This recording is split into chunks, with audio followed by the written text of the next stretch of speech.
Hey, yo, Reaper, those kids out there seem mad thirsty. You got something for them to drink? Yo, we could wet up 2 cups of blood.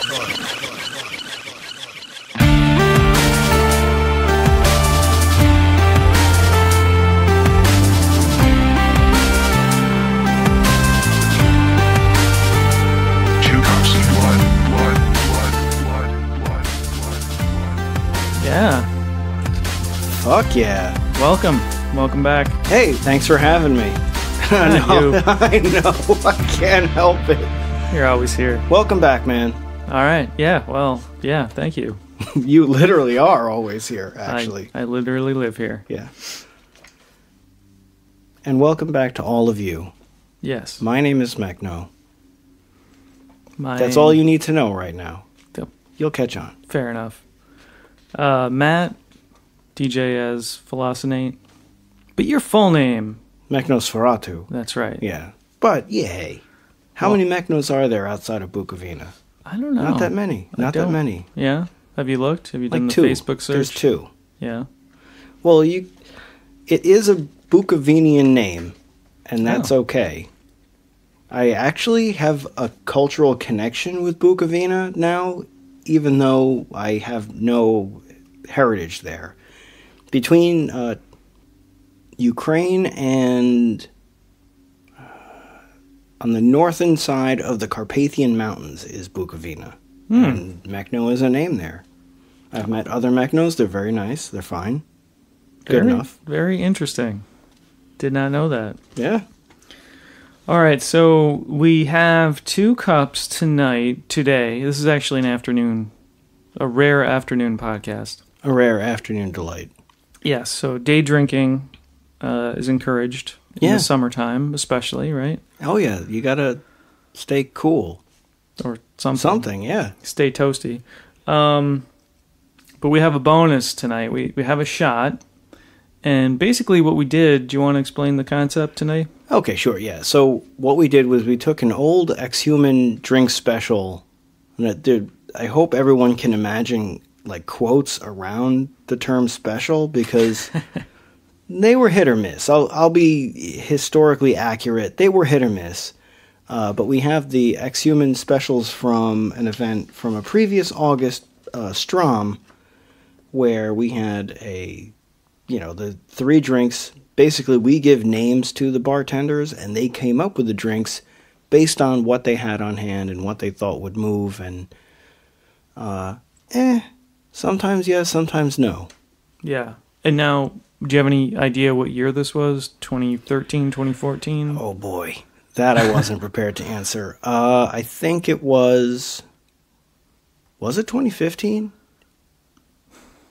I honestly don't remember the name. I'm going to go with 2015. Okay. And maybe I'm wrong. But that's okay. That's fine. I think I can find out, but I don't think it's important. Not important right now.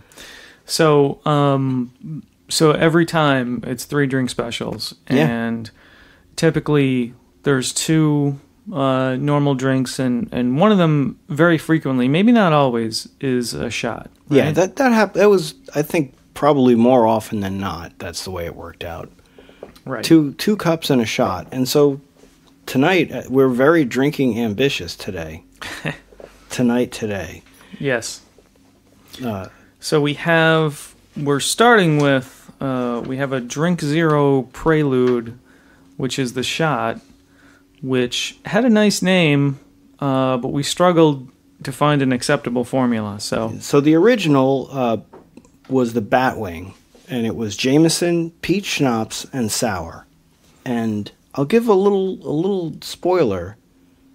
Peach schnapps and sour should never be combined. It's rough. It's a little rough. Like maybe there could be a balance that we could not find. Like I guess maybe if there were Sour Patch like gummy peaches, they might be nice if they were perfect. We did not get this perfect. This is going to be not necessarily, it's not a chore. It's like we're going to grimace, but in a different way than most shot grimaces. We'll shake it off and it'll make the next drink taste better. Yeah. So what was what formula did we end on for this one? Our goal here was to look at the original recipe And, these were all made with a lot of brand, Right. super lowbrow alcohols. And, you quickly mix it, and it's a very simple recipe. We're trying to maybe bring it up a little bit, elevate it slightly. This was a tough one. Where did we end up? What did we use? This is both tragic. There's a tragedy here, and there's also like an irony here. So we started with Proper 12 Irish whiskey, which is, where'd that come from? It's a newer brand. It's Conor McGregor from the UFC from fighters Fight Club behind it. Well, I wouldn't say that, but okay. Yeah, it's his whiskey brand, the Proper 12. I think you can find it just about anywhere these days, and it's not terribly expensive, and it's pretty good. It is very nice. This was our alternative to Jameson, which we didn't have on hand, but I'm an Irish whiskey fan, so I had a bunch of Irish whiskeys. So this had some of that same sort of Jameson spice that we remember from the old days, so we tried it with this. Nice. Yeah, I think it actually, we did a taste test to see what would be the best drop-in for Jameson, and I would say that just about everything in your cabinet was superior to Jameson, but in ways that were sometimes completely alien to the factors of Jameson. So yeah, this had some commonality while being an elevation of Jameson. Cool. The peach schnapps, we went with peach trees because peach trees. Peach trees, for those who don't know, we mentioned in a very early episode, we're fans of the movie Dread from 2012, and there's a drinking game we can't ethically advise you to ever try, which is, to take a shot or a drink every time anyone says peach trees in that movie, because it should be a shot, actually. Oh Jesus, no, it shouldn't. So you don't realize it when you're watching that, but they say that shit a lot. That's one of the that's like the main location of the conflict in the film. It's the name of the mega block, the building, the project housing. Yeah. Yeah. So they kind of say it more than you think. Than you think. Do I let them know exactly how many times it comes up, or we let them find out when they try to play at home? It's better to be a mystery. Okay. But it's way too many. Yeah, I dumped the subtitle file to actually scientifically determine how many times it comes up. And let's just say if you do a shot every time, you will not make it to the end of the movie. Maybe it's a better idea to only take a shot when Judge Dredd says peach trees. I can't determine that. Because there's a lot less. Because sometimes it's Control talking to him, sometimes it's Anderson, sometimes they're talking about it themselves. Yeah, I say just, if you're not doing shots, if you just take a swallow of your drink, of your whatever drink, your cocktail of choice, and you're not actually downing a whole shot, you'll make it. You'll be fine. You've ripped by the end, but it's a double digit number, a strong double digit actually. So yeah, and it's a wonderful film. But anyway, it's great. So we got the Proper 12 Irish whiskey, Peachtrees, which is a peach schnapps. There's really no way to elevate sour mix. It's sort of like candy. It's like it is what it is.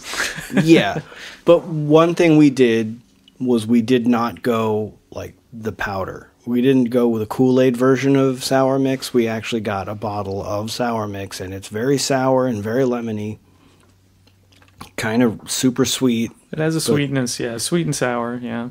So we went with that, and when we found that... So originally we had decided, well, perhaps we'll use Surge, because Surge is a sweet citrus, sort of highly caffeinated product that was early 90s, then was discontinued for a long time, and then came back, and now is not entirely back, but you can generally find it easily at dollar stores. Right, and it's like a sweet soda. It's kind of like it's in the Sprite area, I feel, but it's differentiated. It's the cousin. It's like the caffeinated cousin, the super caffeinated cousin of Sprite. And so we used the surge to mellow the shot out some because it was really like it was really cloying. It was like super sour and super peach. Yeah, like if you want to reproduce this at home, I think we have to advise keep it mostly whiskey, splash of sour, tiniest splash of peach. Right. If you want to throw some surge in for fun, go ahead and do that. a peach whiskey sour doesn't sound that bad on paper, but it's, take it from us, it's pretty easy to go wrong. Here, let's give them some evidence. You ready? Here you go. This is very hard to get right. Cheers, bro. Cheers.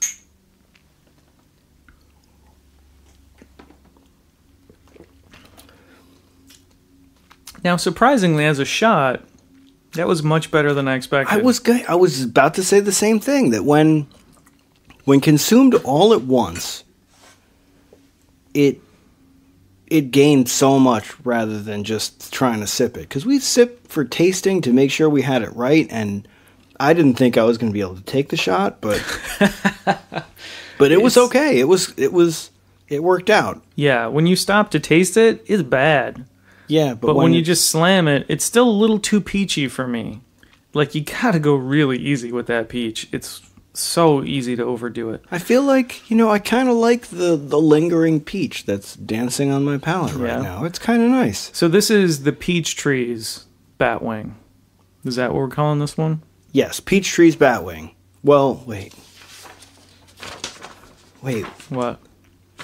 Yeah, that's fine. Peachtree's Batwing. What were you going to call it? What, were you going to tweak it? No, that's correct. Okay.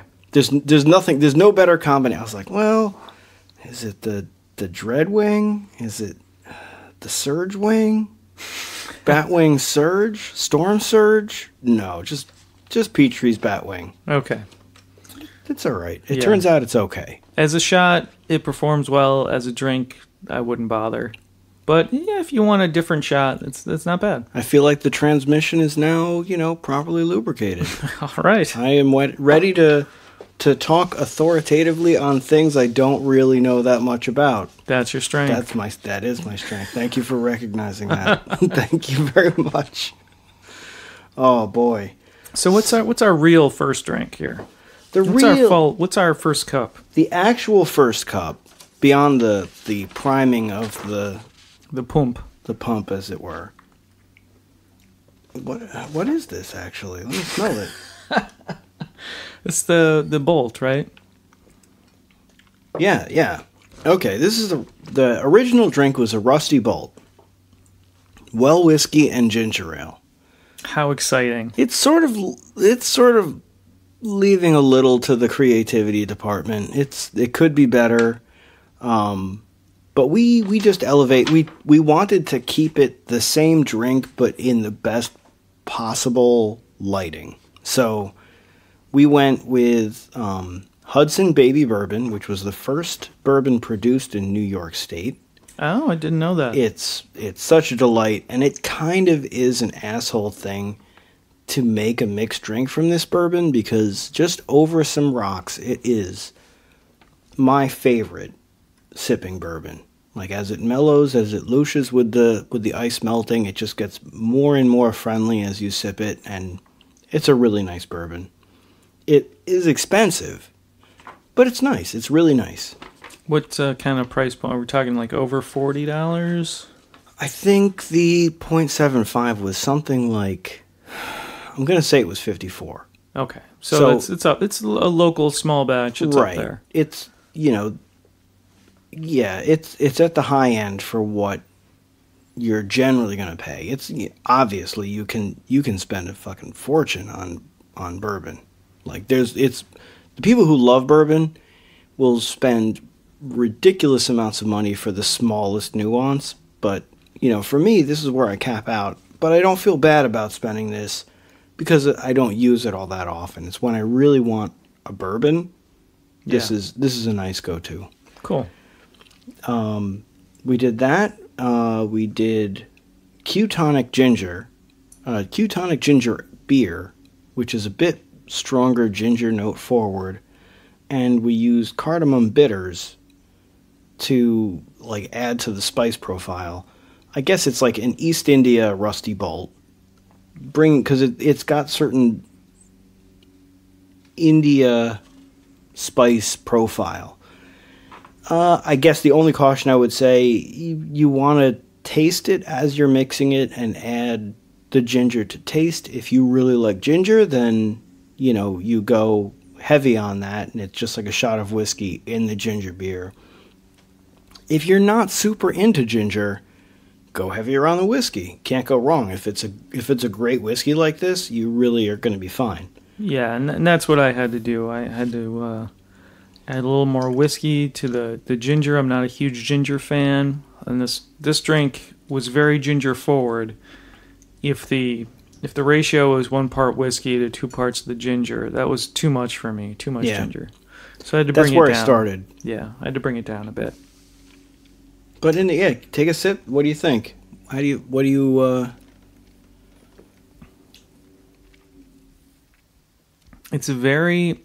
very much reminds me of something I would get at the club. This retains the spirit, I feel, of a drink special.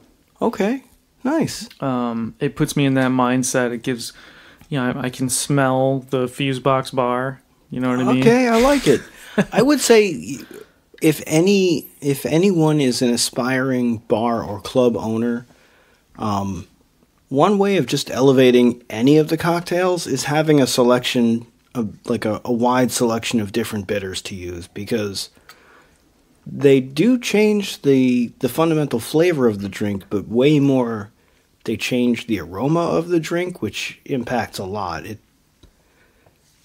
It's I don't know, it's a nice drink. It's good. It's still very gingery for me, and it has that brightness and that kind of warmth going down. So the whiskey warmth plus that ginger kind of sensation, kind of lighting up your pipes as it flows down. Yeah, it's kind of nice. It gives you that feeling of that first drink of the night when you're trying to get ready to dance or whatever. Yeah. It's nice. The cardamom, I think, is a subtle addition. I can tell it's there, and I'm familiar with cardamom, from eating a lot of Indian food, and some places would leave the whole, seed pods in there, and you bite on one of those, and it's just like, oh my God, way too much. But it's in there. It's nice. It gives another little nuance to the ginger whiskey kind of thing. So I want your opinion on something. It's kind of in the topic of this particular drink, which is, we have a friend. Okay, let me pause you for 2 seconds though. We gave some of the proportions to this drink, but when people are adding bitters, because I'm fairly new to bitters myself, give us some guidance on the amount of bitters to add, if you could. That's a little... okay, so I can say how I would do it. It's a taste thing, I know. But well, it's a taste thing, and I feel like the bitters world took off. Like, it is a real... There are so many bitters available for, mixologists to play with now, that there'll be one where you put like 1 drop in, and you may have ruined the drink. But there's others that you can just like shake like it's hot sauce, and like you struggle to find its presence in there. Okay. So I say, don't be afraid to sip while you're making your drink. Put a dash in, give it a little stir, take a sip. If it feels right, don't forget to like smell it a little bit, because sometimes you will not appropriately inhale it, and you think that it's weaker than it is, and then you end up with like, this is a stiff cardamom shot. Okay. But yeah, just like adding to taste, and that'll sort of save you from thinking that, just 2 dashes of this, because you can say 2 dashes with Angostura or Poichards, but those are really set commodities, and you know what those are. But when you're dealing with a cardamom bitter, it depends where you got it from, how strong it's going to be. So don't, just take little sips until you feel like that's where it's at. Or if not sips, then sniffs. But once you learn the particular bitters you invested in, you should have an idea of the strength and what you need to do with them. Yeah. So that's take your time, learn what you got. Yeah. Okay. Or, alternatively, you just wing it after you've already been drinking. Because I can tell you, I had that. What the fuck was that? That was like Absolute Tune, which was like a combination of vodka and champagne. If you try to drink this stuff sober, it is absolute horror. It is really bad. It is really not drinkable. But if you're already fucking ripped, then it's all good. It's like drinking water. It's no problem. Yeah. So, yeah. There you have it. All right. So you were going on. I interrupted you. I'm sorry. Oh, so what I was going to ask you is, we have a friend, Sarah, who does not like pickle. Yeah, me neither. So when you're preparing a pickleback, now you're a special case because you also don't exactly like ginger. No. But when preparing a pickleback, if you can't do pickle, what do you have to offset, like to complement the flavor and afterburn of the whiskey? I just have more whiskey. Well, yeah, that's what you do. So I've heard that there is a thing called the gingerback. Gingerback is actually juiced ginger combined with a bit of lemon and simple syrup. So if it's sort of like a sweetened ginger with a bit of lemon, and you do that, it does sound all right, especially if you are a fan of ginger. I mean, I don't know that I would fix you one of those because if it was sweet enough, I think it might work. Okay. Yeah. So yeah, I guess. So that's what you recommend for Sarah? Yeah, for Inadvisable Journey 2. Oh. Yeah, it's already in the works, bro. Oh, I applaud you, sir. Yes. No more Februaries? No, in February. Oh, it's another fucking February trip to Montreal, bitch. All right, I think the Trials and Tribulations did add a dimension that would be lacking in a warmer month. So I mean, Montreal is fantastic. We have a now. I guess it's now a tradition of taking a February trip to Montreal, which is, by many accounts, a really bad thing to do because it can be -40 there. Yeah. But we're going to get the same place that we had last time, was a bowling alley that was converted to like an extremely high-end luxury apartment. It's so weird. All the bathrooms are... There's only one bathroom with a secure door that closes. Well, with like no windows and no double access, or it was just so weird. The only thing I can say is that there definitely has been porn shot there. It's a swinging pad, I would say. I'm positive that is like one of the selling points. That didn't happen for us, but it's really nice. So like anyhow, it's cool, and maybe we can do a remote from there. Oh, that'd be this time for real. For real. I like it. Okay, so that we got the drinks down. We got a bunch of topics. There was stuff we didn't cover last time that we had what did you think of this? What was your impression? I think? Let me think here. Yeah, give me your East India Rusty Bolt review. It is certainly no hardship. So wait, to call this a Rusty Bolt, does that mean like this can be a substitute for WD-40? What's the implication of that name? I don't get it. You know, you raise a compelling question. I think that in keeping... As this mellows, it's nicer and nicer. Maybe that's just my drunk level going up and my taste buds going down. But no, I'm digging it. I think you're right. It is nice, but I'm trying to think the spirit by which they were named, because if it was Strom and it was like sort of storm themed, Sparkplug, Rusty Bolt, and Industrial. Yeah. Oh, it must have been one of the industrial. So back when I was managerial of Exhuman, we would try to cycle. There'd be an industrial month, a goth night, and an EBM theme. So we go back between the things so that nobody really felt neglected. Everyone had like, well, this month's not really my thing, but I have faith that my time will come, and it did.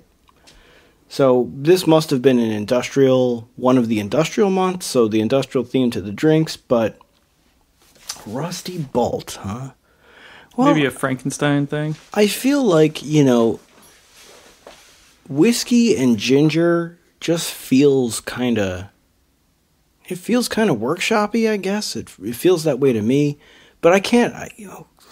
Dude, I can't answer that. I didn't even make this drink up. I tell them the name, and they, someone is just like, look, I don't really care. I'm just going to throw whatever. And there you have it. Yeah. Okay, fair enough. There have been a couple drinks that I have been involved in actually making, and they were a problem. Donkey Kong Country is a problem. Well, a great problem. Specifically at the club. Oh. Do you remember the Bacchus D? Which was like... I remember the name. The Bacchus D was... Oh my god, it was... It was the Bacchus X. Because there was a full bottle of Bacchus D. Bacchus D Korean energy drink that was rumored to have nicotine in it. What? Yeah. So it was a full bottle of that dumped into tequila. Oh. And it was wonderful. Oh. But seriously, people lost their shit that night. They really did not maintain well. No. But I'm proud of that. I can take that as a point of pride. That is the spirit of the mischievous mixologist that lives inside of you. God. That comes out every now and again that I love to see. There was someone reading the label and they're like, is there fucking nicotine in this? That was the greatest. It's not actually nicotine. It looks like nicotine, but it's something that's closer related to niacin, like one of the B vitamin complex things that it looks like nicotine. I don't think it actually has nicotine in it, but that was a fucking amazing mixed drink. Yeah, I remember the name. I'm sure I didn't have it because of the tequila, which I tend to avoid, but... it's got a reputation in itself. Well, yeah, I imagine. All right, so we have... Music has been happening. Music keeps happening. Yeah. And it's oppressive how much music happens. Yeah, I feel like... do you think labels, they strive to make that summer jam, and so they hold up stuff to release? Oh crap. Maybe. I don't know how people pick release dates. Obviously there's lead time you need if you're manufacturing physical media and things like that. The mastering process can take time, and there's certain real timeline affecting things, but as far as a real label, a real distributor putting music out, I don't know what they're thinking or what complications are involved. I'm sure that there's calculations made. They know that summer music sales are better than... I mean, it's really weird. In any industry, when the slow months are and what is it? There's a cut bait or make hay or some shit like that. Do you know what I'm talking about? There's some sort of... Not really. Yeah, there's some sort of saying about, when it's really good for business and when business has a natural slowdown. Well, maybe summer is when people cut loose. Summer is when the bands can tour the easiest. So that's true. Nobody wants to tour the Northeast in the winter, for instance.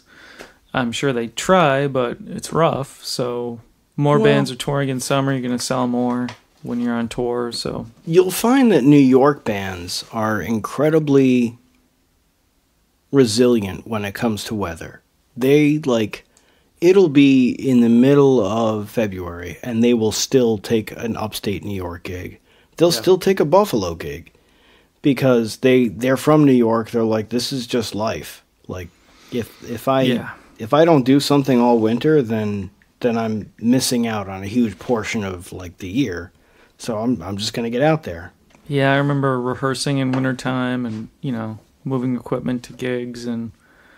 It's shitty. I gotta be honest. It kind of sucks. It's much more fun to just go somewhere in the summertime and not have to worry about that crap. Yeah, it's a challenge. I mean, even running a club night that was literally a few miles away from where I live, just getting the stuff loaded into the car and brought over to the club and loaded in is enough that, if you don't have the dedication, you're gonna be fuck it. Not this time. Yeah, you got to have the passion for what you're doing. But you bring it hard every month, and as a result, the the patrons are like, they tend to be resilient and don't say, fuck it, it's too cold out, I'm not going out.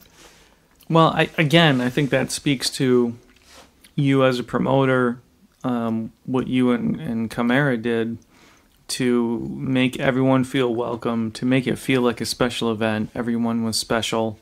Like every event had a different inflection, a different thing going on. Not necessarily an overt theme, but everyone felt special. One of those. For us, there was a thing. Like, for us, we're really stupid when it comes to artistic ambition. And so, like, there were up months and down months. And up is just, like, extra effort, and down was supposed to be lower effort, but it always ended up with, like, yeah, we're going to need this sculptural centerpiece, or, you know, like something stupid that we should not have done, but we... Something amazing. Yeah, something amazing, stupid, that we should not have done, that, you know, we just thought, oh, this would be cool if... So, like, I don't know. We celebrated the culture, and the culture celebrated right back. And that was beautiful. That was great. And, you know, from my perspective, none of the decor ambitions you guys might have had, I don't think there was a miss. Like, you made that giant creepy doll head. That was amazing. Thank you. You made the huge tentacles that we hung that are still in the club to the day. Those are good, yeah. Amazing. Even the months that were simpler, like when we hung that clock tower, the UV clock tower was amazing. I was going to say that. And even the flag for the Halloween thing that was elsewhere, that goth flag with the bats as the stars, those in the corner, that was gorgeous. And you still have that. Yeah, in your home. Is my. Those are my dining room curtains now. Amazing, amazing. Thank you so much. I love all that stuff. It's, you know, hey, I just love our culture. Like, there's so much creativity and so much.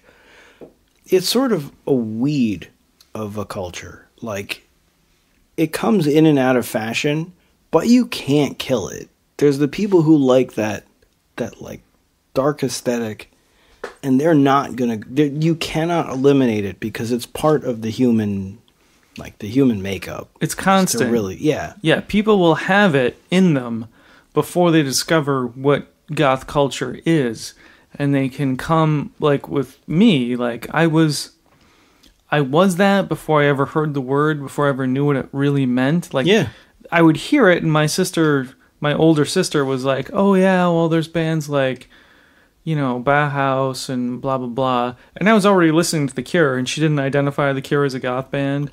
You know, and Bauhaus can be hard to get into if you hear the wrong song first, you know what I mean? If you hear something that's not as friendly. So I didn't understand what gothic was.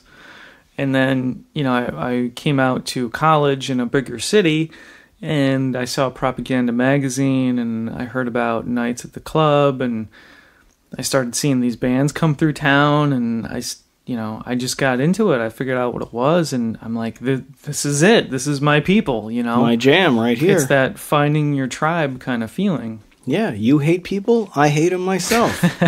That's right. That's part of it, for sure. Yeah, for real. Misanthropy. Yeah. It's not wrong to be frustrated by the entirely, like, jarring and frequent shortcomings of people in general. That's not wrong. It just means you're awake. You can, you know, you see that, like, oh, shit, people behave badly pretty much constantly. Yeah, and I think it's telling the things that bother you about other people are the things that bother you about things, you know, about yourself, your own behavior. Like when you try to put that mirror there, see that reflection, it can tell you a lot about yourself, but you still hate that. You still hate those people.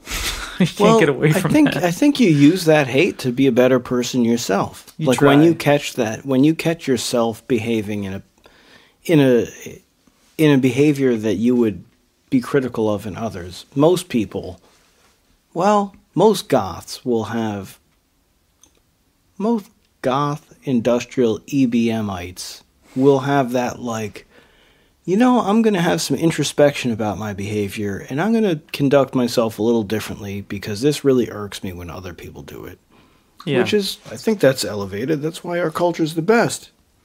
It's a pretty awesome culture. Like, you can talk about, I don't know. I guess I don't have a lot of experience with other cultures, but I feel that our culture, at least now, here and now in the last few years, is extremely inclusive. It's extremely supportive of self-expression. Mm-hmm.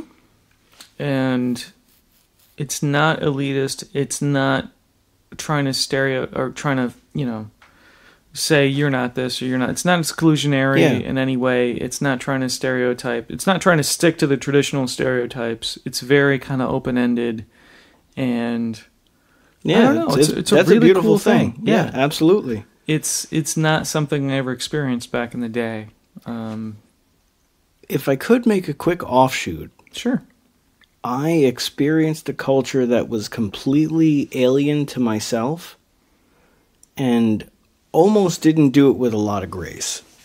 Okay. So, like... What are you talking about? So, the company I work for, every summer they do, like, a company retreat. And they do something nice that everyone gets together. They're kind of, like, wild. Like, the executives all the way through. So, like, previously they would rent, like, a house with a pier and a party boat, and people would just get freaking blitzed. Wow. They wanted to do something a little different this year, so they took a survey of all these different things that they could do. Everyone in engineering and software picked this Adirondack getaway with, like, and of course it's open bar, lots of catering, and, like, zip lines and shit like that. And I was like, this sounds great. Unfortunately, that didn't win. And there were some, like, sort of sour feelings, like, was this rigged? This might have been rigged. Oh. What did win was a track day. And they had rented out... Saratoga? Yeah, they had rented out... So, for people who aren't local, you're talking about horse racing. Yes. There's a betting and a whole thing. Right. There's a big horse racing track in this area. One of the best in the country is, the Saratoga racetrack. And,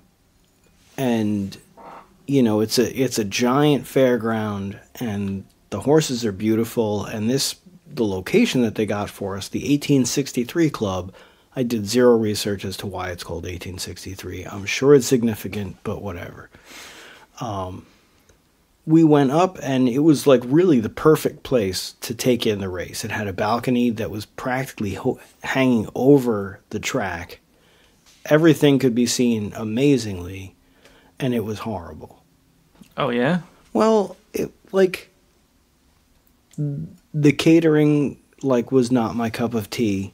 And even the people who are into things like truffle, bacon, macaroni, and cheese, they were like, didn't really have any truffle in it. I think that, I don't know. Too highbrow and it missed the mark. Well, it was weird. It was like trying to be highbrow comfort food and while phoned in. And like I can't say I really like the catering that Saratoga Racetrack provides, but what I realized is going to this thing that I was going and viewing everything really critically. And what I realized when I was there, and one of my coworkers actually was really disappointed that I was not, like, spitting some, like, vile commentary, because I was really unhappy that this was the chosen venue. I felt like it's going to make some employees really happy and every other employee really miserable to be there, because it's just not at all in their interest. But when I was there, I was like, I am being really kind of a dick, because I'm being super critical about a culture that is completely outside of my experience and that I have no insight to, and why go into this with preconceived notions? Just go to the track, see if it's cool, and, if you don't like it, then there's no handcuffs or anything. Just quietly wander off and don't try to ruin anyone else's time. So I tried that, but I'm going to say it sucked. Okay. Yeah, like, it was grimy, and people were like, there was way too many like wide-eyed gambling addiction people at the track. Not so much in the like really expensive area that we were, but just like walking over there. It was a little weird. And then, you know, offsetting that, the people who were not like obvious victims of what was going on were just really super, super pretentious about like having money, and we're taking in a day at the track. We're so posh, and like it. Overall, it rubbed me the wrong way. But I still say I don't have the appropriate insight to be so judgmental. But I don't want to go back. That's fair.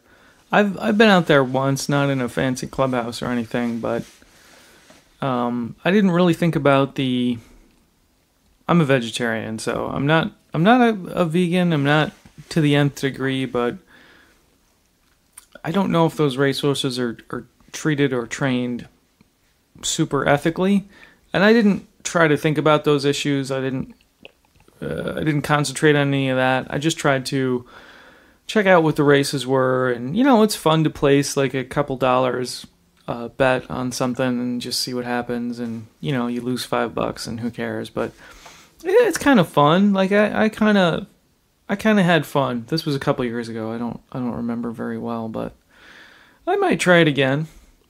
Well, I think I've been to the track twice. The first time it was just like really hot, and I was not in a posh section. It was hot and it didn't smell great, and it just felt like it had this weird tingle of anxiety from people who were betting more than they should and things like that. Yeah. This was a different experience where like I was in a crowd of like more than 50% of the people didn't really care about the horse racing, and a lot of people went despite having questions about the ethical treatment of the horses, especially, you know, if you don't have like one of the secretariat level amazing horses, how well are they actually treated? And that was a big question. I think what summed it up for me was actually I took a picture of one of the jockeys looking at their phone. So like they were on a horse and they were messing with their phone. I was like, that's how exciting it is. Wow. That even the jockeys are fucking with their phone. Okay. Yeah, it's interesting. And I have to say, that's becoming my number one pet peeve lately. Like, people, even in a meeting at work, you know, people are on their fucking phones. Like, really? Really? Like, people are having a decreased capacity for dealing with boredom. And I think that it's unfortunate because boredom is actually the soil in which creativity grows a lot of the time. Because that's when your mind is like, it occupies itself somehow. And whether it's creating something or just passively receiving something, it's an effort to escape that boredom. And I think, yeah. I think that's part of it. But another part is you get, you know, somebody messages you and you feel like you have to get right back to them. Mm-hmm. And it's like, dude, can you put the fucking phone down? You can reply to them in 15 minutes, can't you? Like, really? Yeah. Like, right now? Really? Right now? Yeah. So, I don't know. It's just, hey, you're here with me. Fucking listen to what I'm telling you instead of... Well, that's like a big Tinder thing, right? Isn't it? Like, people say that they go on Tinder dates or Bumble dates or Grindr dates or whatever kind of dates, and the person was fucking around with their phone the whole time. Yeah, that's fucked up. But I think, I don't know, it's both fucked up and it's convenient because you kind of know that if this person is not engaged in like actually what you're doing, then okay, I'm sure they're a fine enough person, but this is not a good combination. But yeah, just move on. Yeah. Yeah. All right. Yeah. Let's talk music. Oh yeah, sure. Shit, yeah. So yeah, we started talking about how the summer was like super fucking brisk. There's a lot going on. We've seen all kinds of releases.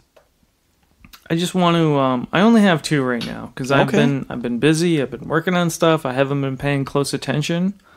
But I just want to call out Negative Gain had another release from CULTTASTIC. Yeah. CULTTASTIC put out... she's put out a couple songs now. Fantasy? Is that the new one? That's the newest one. Mm-hmm. But I wanted to call out a track called C-THRU, which features Mr.Kitty. Oh, yeah. Now, Mr.Kitty plus CULTTASTIC, that's a fucking formula for the ages right there. It is good. Now, this isn't the best track of all time or anything, but, I mean, Mr.Kitty is so solid, and CULTTASTIC, at her best, produces music that sounds like it's from another world, and Right. I really like that kind of thing. When you get something that's totally different, yet it's accessible, and it's enjoyable, and it's good. Like, you can get that otherworldly kind of alien thing, but it might be more experimental, or you just might not connect with it. It might not be as enjoyable. Mr. Kitty ties into a future topic, too. So Oh, that's cool. Yeah, it's very good. But at her best, when CULTTASTIC pulls those elements of weirdness into something that's digestible and awesome, like, that's just top of the heap right there for me. Yeah. So the combination of those two, I think, produced a really good track. It was called C-THRU. That's the letter C-THRU. R-U. Right? Yeah. CULTTASTIC featuring Mr. Kitty, C-THRU. Great track. It was good. I don't regret, sometimes when you get like a season pass for video games and you have like remorse where it doesn't live up to what you expected, but I find it really compelling to do subscription-based bands where, the way that CULTTASTIC did it was they said, we have this is our goal to release a full-length album by this time. And if you get a subscription, you will get each track as they come out towards that until completion. And it's been great. I'd say every month or so, they drop a new track, and it's different enough, and it's fun collecting piecing together the album as it comes out. I'm just curious if in the end their final album will have a different track order. Yeah, I'm betting it will. Probably. So this gives you the chance to sort of try to sequence the album yourself, right, and figure out what might be coming and what it's going to look like. It's kind of cool. Is that really nerdy that I think about that the order and flow of the album is like another layer of artistic expression, and I totally don't know. Okay, yeah. Okay. I mean, I'm not saying it's totally nerdy. I'm saying you're totally right, and I'm a bit of a, I make my own music, so right. Those are the kind of things I think about too, and totally. I don't feel bad. I think that another thing that is smart about it is what CULTTASTIC has done is make a release that we talk about every time, because it just comes out incrementally and we get this bigger picture of this release. And I think it's a really smart model. I haven't seen too many bands do that yet, but no, it's good. It hasn't won me over yet. I'm not. I don't know what to think about it yet. I'm evaluating still.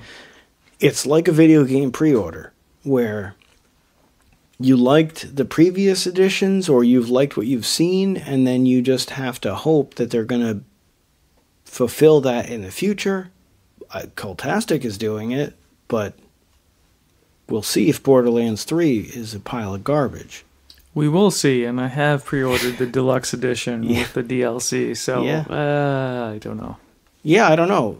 It's really a gamble. I mean, I don't think that musicians are going to be after the fact saying oh, pay an extra $3 for the correctly mastered versions of these tracks, which would be I think that's really strictly a video game realm to we polished things up and actually fixed our texture mistakes.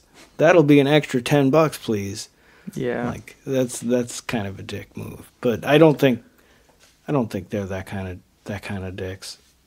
Do you want to go into your Mr. Kitty tie-in?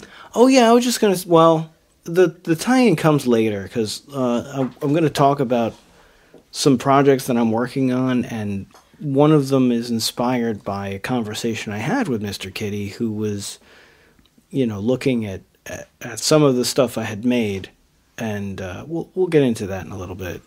Can we look forward possibly to segments in the future where you continue your rich tradition of interviewing some artists that we know? I think so, sure. Because that would be cool as hell. I mean, there's some really amazing artists that I am so fond of as people. And actually, that's something I was going to touch on. One of my artists that I was going to talk about was I recently caught Big Time Kill, and Ex-Humanity had them play it. They played the last event, right? Yeah, and I wouldn't. It's a funny thing because this happens quite a bit for me. That without the context of the people who are performing it, I'll like a music like an 8 out of 10. And then when I actually meet them and they're like just the coolest, most down to earth, chill, like friendly people without being saccharine sweet. They're just cool dudes. It takes everything they do and like adds a 1.5 modifier to it. So I'm like, oh yeah, normally this track would have been a 7, but it's an 8.5 now because I know where this dude's coming from. And Big Time Kill was super nice. So like, I'd let them stay in my house if they were coming through town and they needed a place to crash. Yeah, come on over. Same with Abby Death. Same with the Gothicals. Like, there's just like this feeling where it's like, oh yeah, you guys can stay in the attic and you can hide up there and do yoga all day and I won't bother you. But when you feel like coming down and talking about conspiracy theories and UFOs and shit, just come on down and we'll do that. Nice. Yeah. And is the proper code name still Mechnopolis? It is. All right. So I've had some there's actually framed paper towel thank you notes in the attic from the superstars who have stayed over. So I have one of them from Brooke Gropner. Yep, one of them is a Gothical thank you note on a napkin on a sheet of paper towel, select a size. The other is Abby Death was they thought it was so funny that I was so thrilled that after the fact they mailed me a paper towel with a thank you note on it. Aww. So they're so sweet. They are. And they're back at Dark Side of the Con. You in for this year? Probably not. Just because the hotel sold out and I don't know. We're thinking about it. I don't know if my esteemed partner and wife, DJ Tachi, can get the time off of work. So that's a factor. Here's what I will say. I didn't go last year for the exact same reason that I felt like it was not going to be a rewarding cultural experience if I wasn't in the main hotel. But what I found out is that people book the hotel. A lot of people book rooms that can't actually make it. And that the way the hotel bookings work, they don't charge you until you're there. And if you cancel within 24 hours, you don't take any penalty. So people are like, yeah, I'm planning on going, so they reserve a room, and then they just don't make it. So, in the last week leading up to it, you can get a room. If you're diligent about it, you definitely can get a main site room just from people who intended to go and then didn't. So just keep calling? Yeah, just keep calling. It's weird, but call and ask them what is the least frustrating way for you to stay on top of their room availability, and they'll tell you what works. And maybe even seeing you appreciating their time will try to hook you up. That's cool. Yeah. Good tip. Another tip about hotels is you should always leave positive reviews if you had a positive experience with the hotel, because every hotel chain uses those positive and negative reviews as metrics. So if you're getting a hard time where they're doing something stupid and you mention, like, when I leave my review, it's going to reflect this, they will double down and do what is right to make your stay what it should be. And I'm not advocating, like, being a jerk and, like, asking for stuff you shouldn't get, but if what you're getting is not what you were told, just mentioning that will get you management inertia behind getting your shit resolved. That said, be cool to them, because their job is stressful and they want everyone to have a good stay. They're not looking to have people have a bad time. So just be sensitive to that, and if they see that sensitivity, they're gonna do what they can for you. Cool. I think. But yeah, so like I hope you make it. I hope things change and you find yourself there. I'll look at it. I think, the affordability factor is there. It's just a time crunch and then figuring out what hotel we're gonna be in. Yeah. So I'll keep looking at it. The lineup is great. It looks good. Abby Death, as you said. Who else? Because I'm drawing a blank. A bunch of people have been announced. Unz Unz was the last announcement. Let's see. Gothicals was the first announcement. Yes. Which is very exciting. Very cool. Yes, very nice. There was, a bunch of stuff that has come up, but I think Ego Likeness is already signed on, so yes. I believe that if Ego's there, we're probably going to see some Stoneburner as well, because, like, why wouldn't you do that? Fucking why not? Yeah, like, why not? Seriously. Step it up, Steven. Let's do this. Steven! And yeah, that was my favorite murder call out. They have a sound engineer, Steven, and they usually, like, yell stuff for Steven. Okay. But yeah, anyhow. So Big Time Kill, did you want to point out a release that they have? Well, they just had, what was their release? They, mostly talking about their show, and they were like, it was a really good, really energetic show, while, like, I don't understand how a performer's nuance is able to convey as much as it does, but they sort of, like, ingratiated themselves with the audience. They told, like, little stories between the songs, and they made it clear that, like, there wasn't a whole lot of difference between the people on the stage and the people off the stage, and it felt like these are cool dudes who I totally, I get these guys. So that's awesome. Yeah, I think they have a very, I think their new album is called Angst. Actually, I can double check that because I have it here. Big Time Kill. You fucked up from that Anxiety. Yeah, geez, man. I did a shot and I did... What the fuck did we even call that thing? Well, we had some whiskey tastings, right, too. The East India Rusty Bolt. Yeah, okay. So, we're in a little deep. No, but it's cool. It's cool. Fine. We got it's this. Good. Yeah, I'm looking forward to the Spark Plug. I don't even know what we're going to call that one, but... Didn't think about that. The Wild Spark Plug. Sure. Spelled the way they do Wild Stallions. Yes, WYLD. Anyway. For legitimacy. Yeah, it's called Anxiety. The new Big Time Kill, Anxiety. Yeah, and they were such nice dudes that at the end of the night, Nice Dude Part 1, I liked their overall package so much that I bought a small and a medium t-shirt. One for me, one for Chimera. And I set it down on my stuff, and at the end of the night, I'm sure it was an accident, but my shirts disappeared. And I didn't reach out to Big Time Kill. They reached out to me and said, hey, if your shirts don't show up, let us know and we'll send you a couple more shirts. Oh.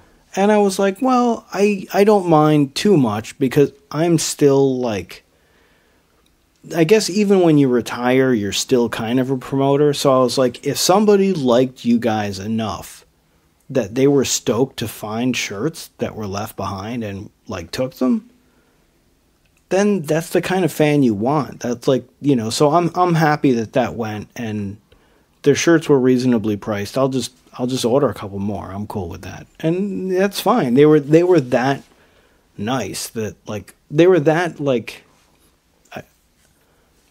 what's the word I'm looking for? It's not addressable.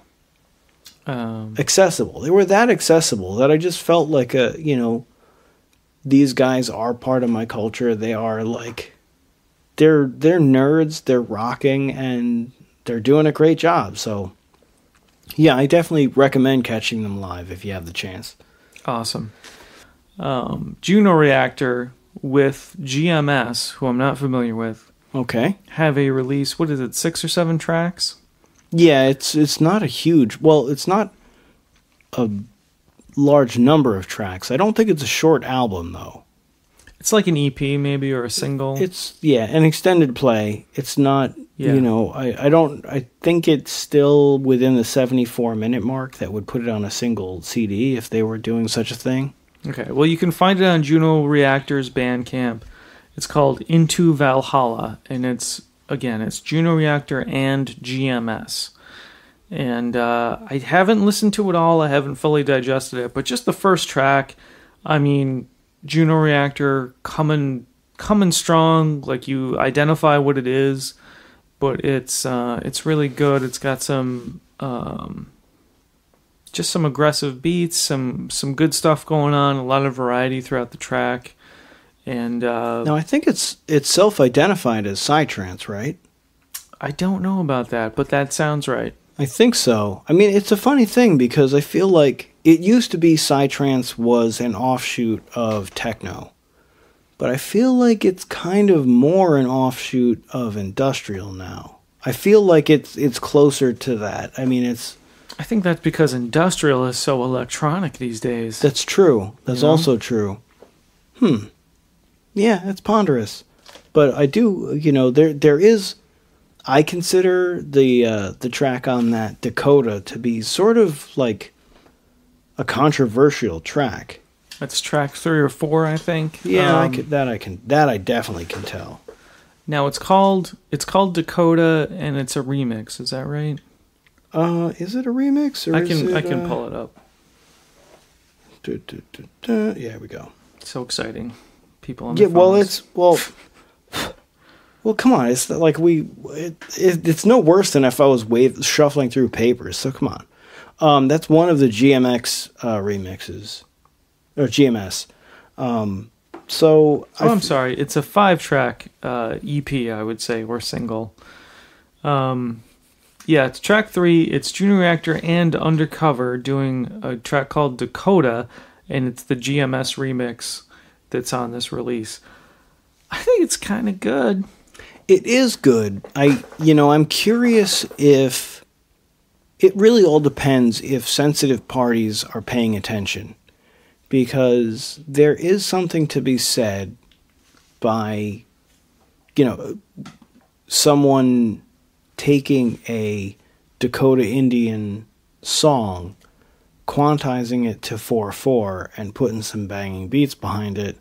I can understand, if not share. I have to say, I can't exactly share. I'll be transparent about my particular perspective, which is I feel like segregation is a mistake, and, cultures have beautiful things to share with each other, and you don't, even if it's like a little questionable, you really want to side towards the air of sharing, because that's a higher good of like sharing what is beautiful about one culture with another. But that said, I can understand people's sensitivity with taking the artwork of a living culture and treating it like it's as fair game as if it was an ancient culture. So like I'm saying, if they took something that was like ancient, like why does the ancient matter? Well, because it's not a living culture. It's not something. Why does that matter? It matters only in that. Well, I guess that it's hard for me to answer why it I'm playing devil's advocate here, and I'm trying to explain the position of sensitivity that I don't hold myself. But I could see the sensitivity is that this is not something that happened a long time ago. This is something that happened and is happening fairly recently, and it's like people just taking this culture and using it without actually understanding it. Now this is like it's not the greatest argument for the sensitivity because I'm not particularly sensitive when it comes to that, but I do understand that, like, what are you doing? Why did you just feign that, like, hot rod? The sound was coming from the highway. Oh, well, that's nice. Yeah. I always find it nice. I find it like, it's like Oceanside. It's beautiful. No? Not for you? Okay. I love it. I don't like it. Well, the ocean is much more soothing. I don't know. I find them both pretty good. Actually, I actually find it more soothing because the nearby highway is never going to put sand in my food, hair, underwear, eyes, or mouth. Well, sand doesn't necessarily come with oceanfront. So if you go to the cliffs at San Pedro, I'm sure that's cool. It's just waves hitting rocks, you know. No, that sounds beautiful. But yeah. Even when I went to the pebble beaches of Maine, I was like, I was told there were pebbles, not sand, and I still have like sand in every possible entry that sand can get in. I'm not a big sand fan. Fair enough. But anyhow, I digress. So like I can understand the perspective that's going to be sensitive about the Dakota sample that is used in the track Dakota. I think it's pretty good. I know Vardensphere has also had certain ethnic feels that they have used in tracks of theirs. And I don't think they got a whole lot of sensitivity blowback from that. It's okay when a Canadian does it, right? Where's Juno Reactor from? I actually don't British? know. I don't know. I don't know. Yeah. I guess it shouldn't. If we have to ask, then it shouldn't matter. Exactly. They're a faceless, raceless human being doing what they want to do in an artistic space. Yeah, well, this whole argument would be completely moot. Moot. M-O-O-T? Yes. Not mute. Not mute. like not speaking. Yeah, this wouldn't even be an argument if, like, it turned out Juno Reactor themselves was like, I'm from the Dakota. What are you talking about? Yeah. Everyone would be like, oh, I guess, yeah, then do your thing, man. Exactly. Right. So, I mean... lady, I don't know. I the only thing I know about Juno Reactor is that they actually they ghost wrote for Madonna. And some of those are some banging ass Madonna tracks. Wow. Yeah. Cool. Yeah, you know, why would you rip someone down for promoting a culture that a lot of people aren't familiar with that has these beautiful things to offer? You know? Well, you've seen the, like, people appropriating, like, specifically white people wearing, like, Indian headdresses with no understanding of the cultural reference that they were making. And... This is different, though. Music is fundamentally different. Okay. Because I think there's a difference. So if you want to have a hairstyle, that's a fucking hairstyle. Whatever. You know, that's kind of a separate thing. That's a personal choice. It's self-expression. You can view it as art. You know, this is unimpeachably art. This is art. Mm-hmm. And to use samples of something in your art, you have to have copyright-free or licensed samples. So we would have to dig into the forensics of who recorded these Lakota chants or Dakota songs recordings. Yeah.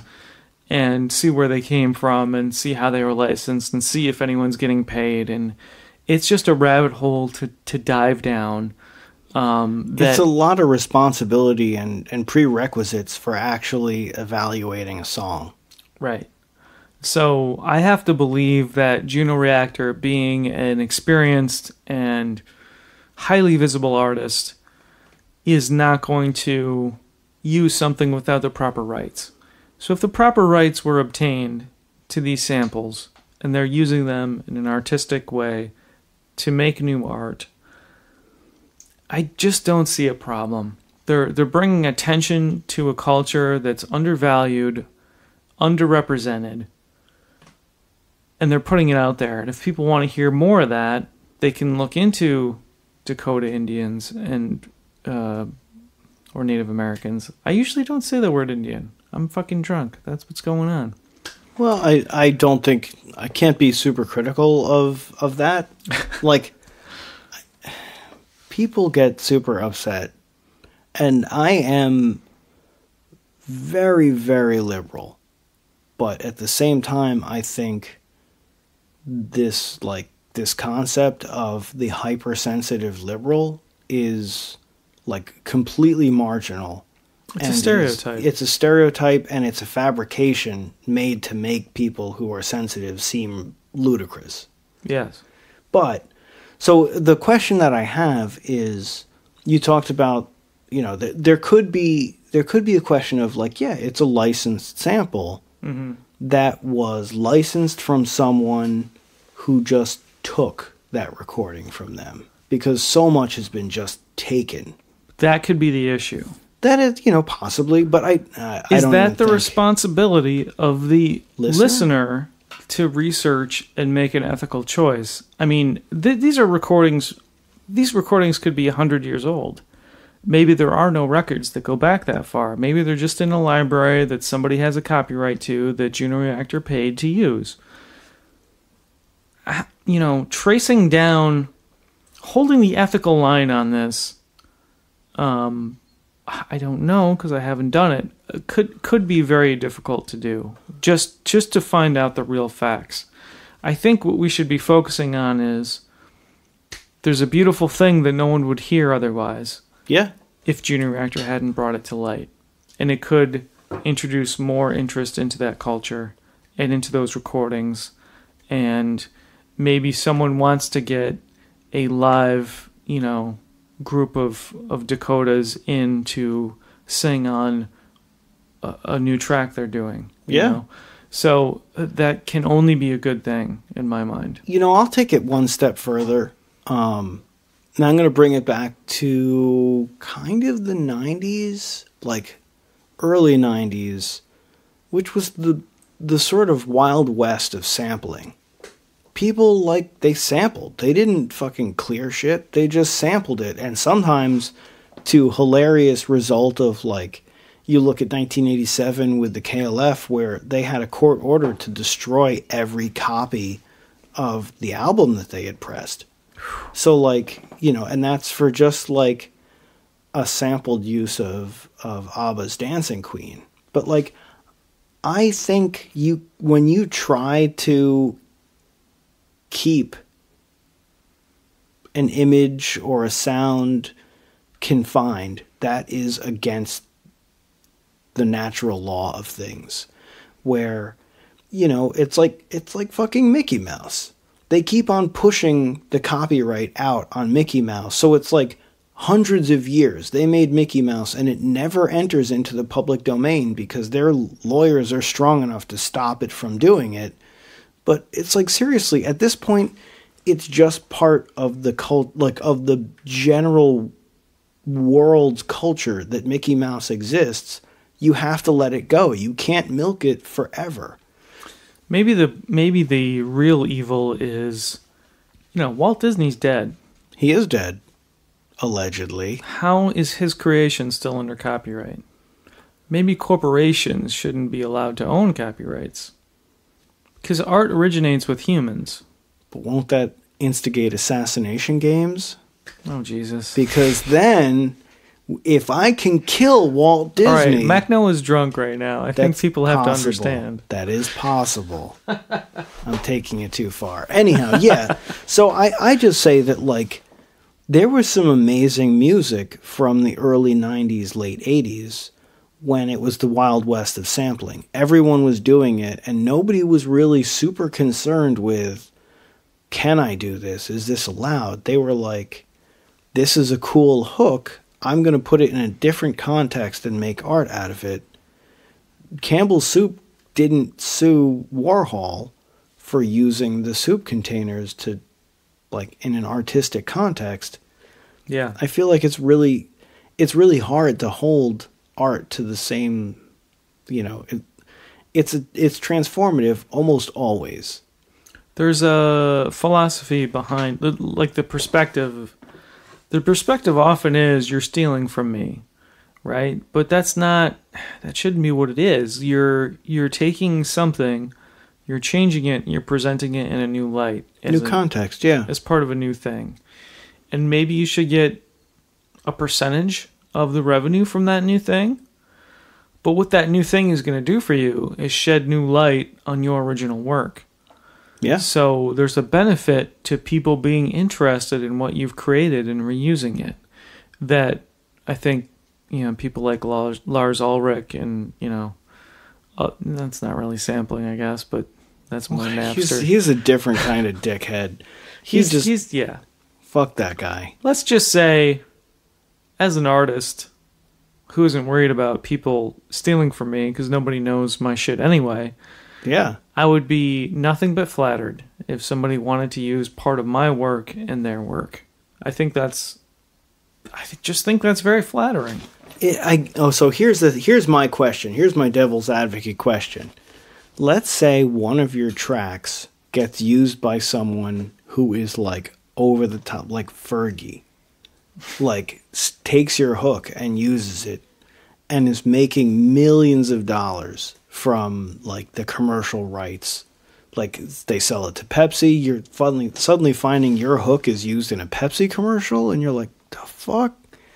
I could see that I wouldn't begrudge you feeling like maybe some credit would be dope, or like heaven forfend, maybe like a pile of cash delivered in a treasure chest.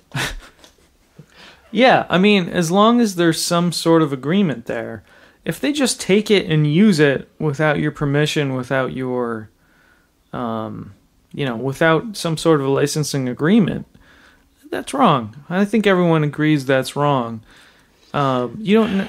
I might hem and haw on that because so much of like we were talking earlier about the bands that we can speak really authoritatively on, and Pop Lead Itself, they sampled so much. Yeah. And I don't consider any, like, when they sampled James Brown, I don't think he deserves a cent for what they recontextualized and presented.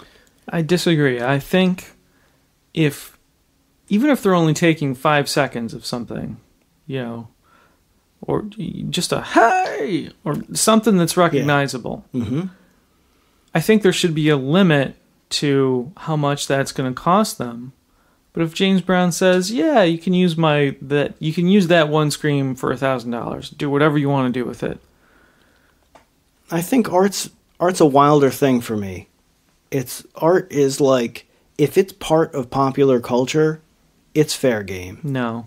I feel like that. I disagree. I get that. I understand your perspective, but I feel like James Brown's rambling between his songs, which they sampled, if they had tried to clear that with him, he would have said no. And the world would have been worse off for not having the art that they made from that.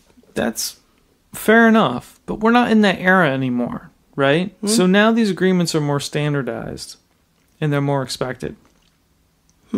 So if Pop Lead Itself was operating today and they pulled that shit, they would get sued out of existence. Probably. Which you don't want to happen, but you have to realize you have to do this stuff the right way. So if you really want to use something that's recognizable, something that's going to give you steam, you have to pay for it.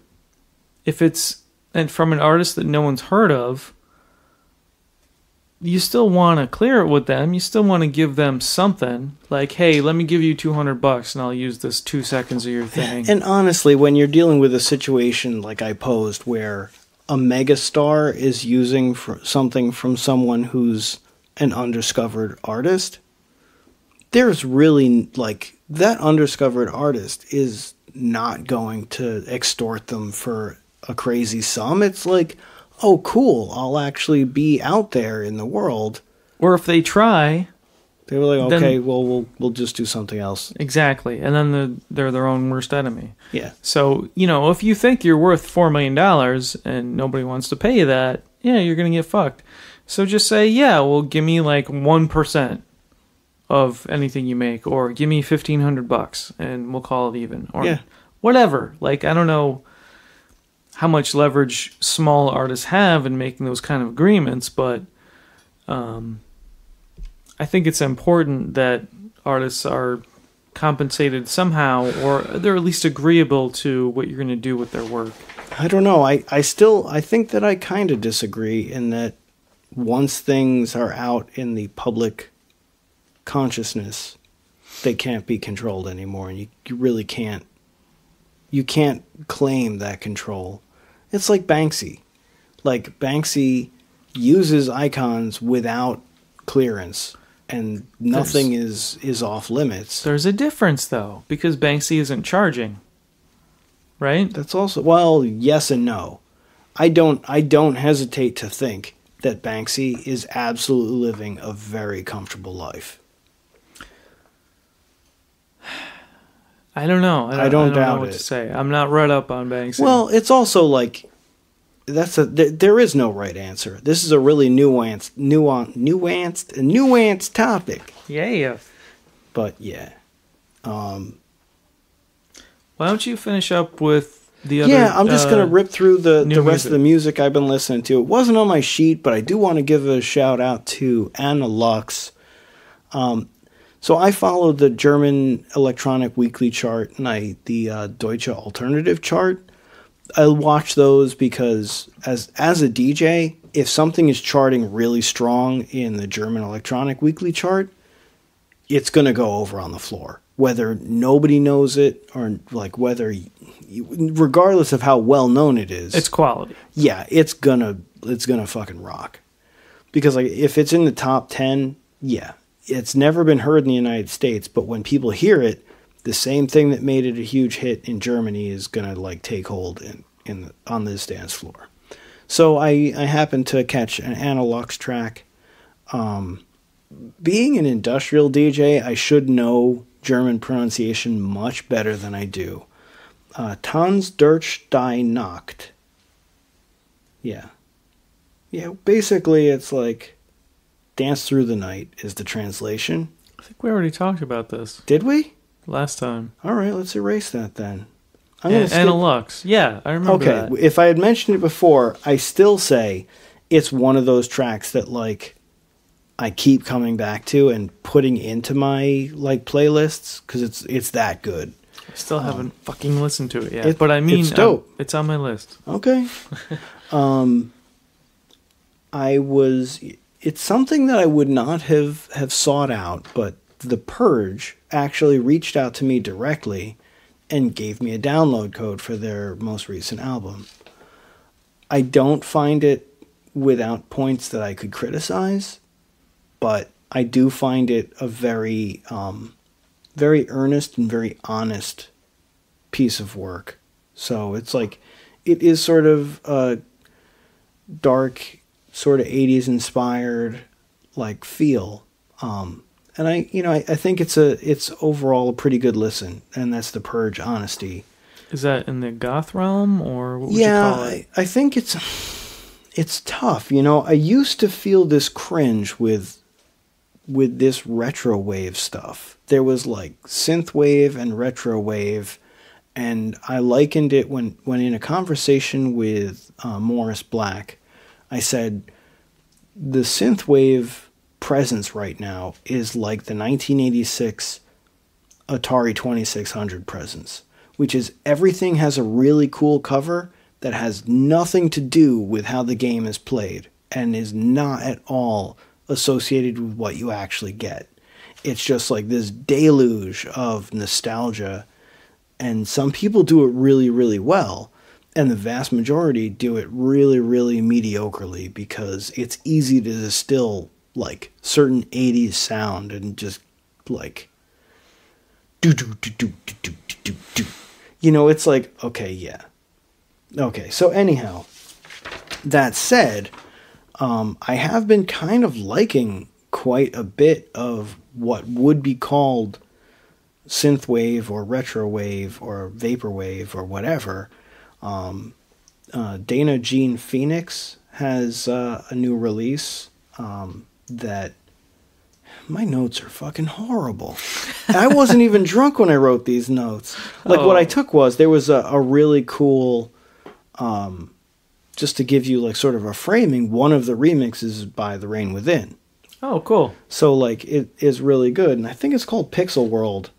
I think that's the name of the track, but I don't even think it's on my device. So anyhow, yeah, but yeah, Dana Jean Phoenix, pretty good shit, and especially great is Purple Fog Side.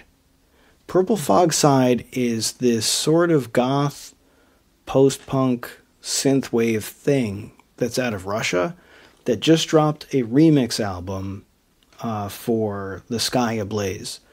And what's most... They're strong on their own, but this 5-track remix album has like both extremely strong and extremely diverse remix sounds from all these other artists that, despite being artists I never heard of, they're like really fucking good at what they do. Like, it's kind of a surprise when someone has that technical mastery of their production technique and are completely unknown. So like, I definitely recommend, if you were to pick up The Sky Ablaze by Purple Fog Side, it's kind of a pain in the balls to pick up. I think their record label Sky Code is on Bandcamp, so you can purchase that way. But it's kind of a rabbit hole to track down a whole lot about them. But they're really good. That's an album I've been listening to very much. Like, just I'll put on the 5-track. It's the same song, 5 interpretations. Really, really strong. And in a hilarious turn of event, I was going to mention the new Grendel album. Okay.